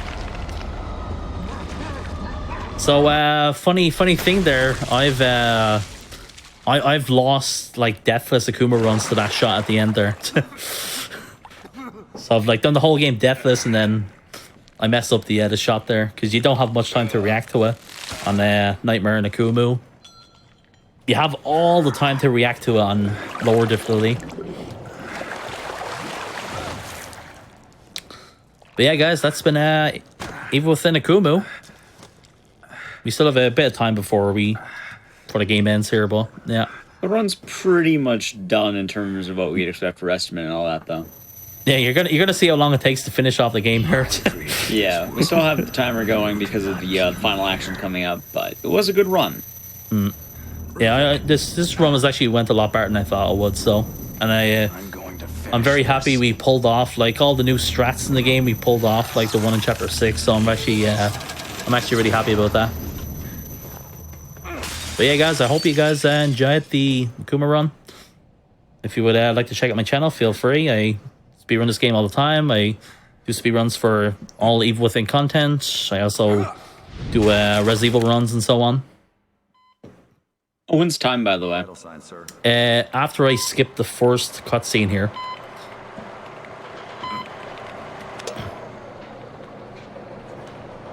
So I remember the nurse, Tatiana. She's actually here. Behind Kidman here. There she is. Leave that one. And those two. They never actually like did that with this. Like she's one of the, like the Mobius soldiers or whatever, or if that's what we're gonna call her, an agent. She's in like a suit or whatever. All right, so time is incoming here. So and time. Right. Nice. We can see the results here. All right, let me see. I'm gonna predict. I think it's 6 deaths we have. Am I right? Am I wrong? 4. Okay, never mind. 3 or 4 deaths. 304. Yeah, That's good. very nice. Cool. All right, let's take a moment as well. I want to say thank you.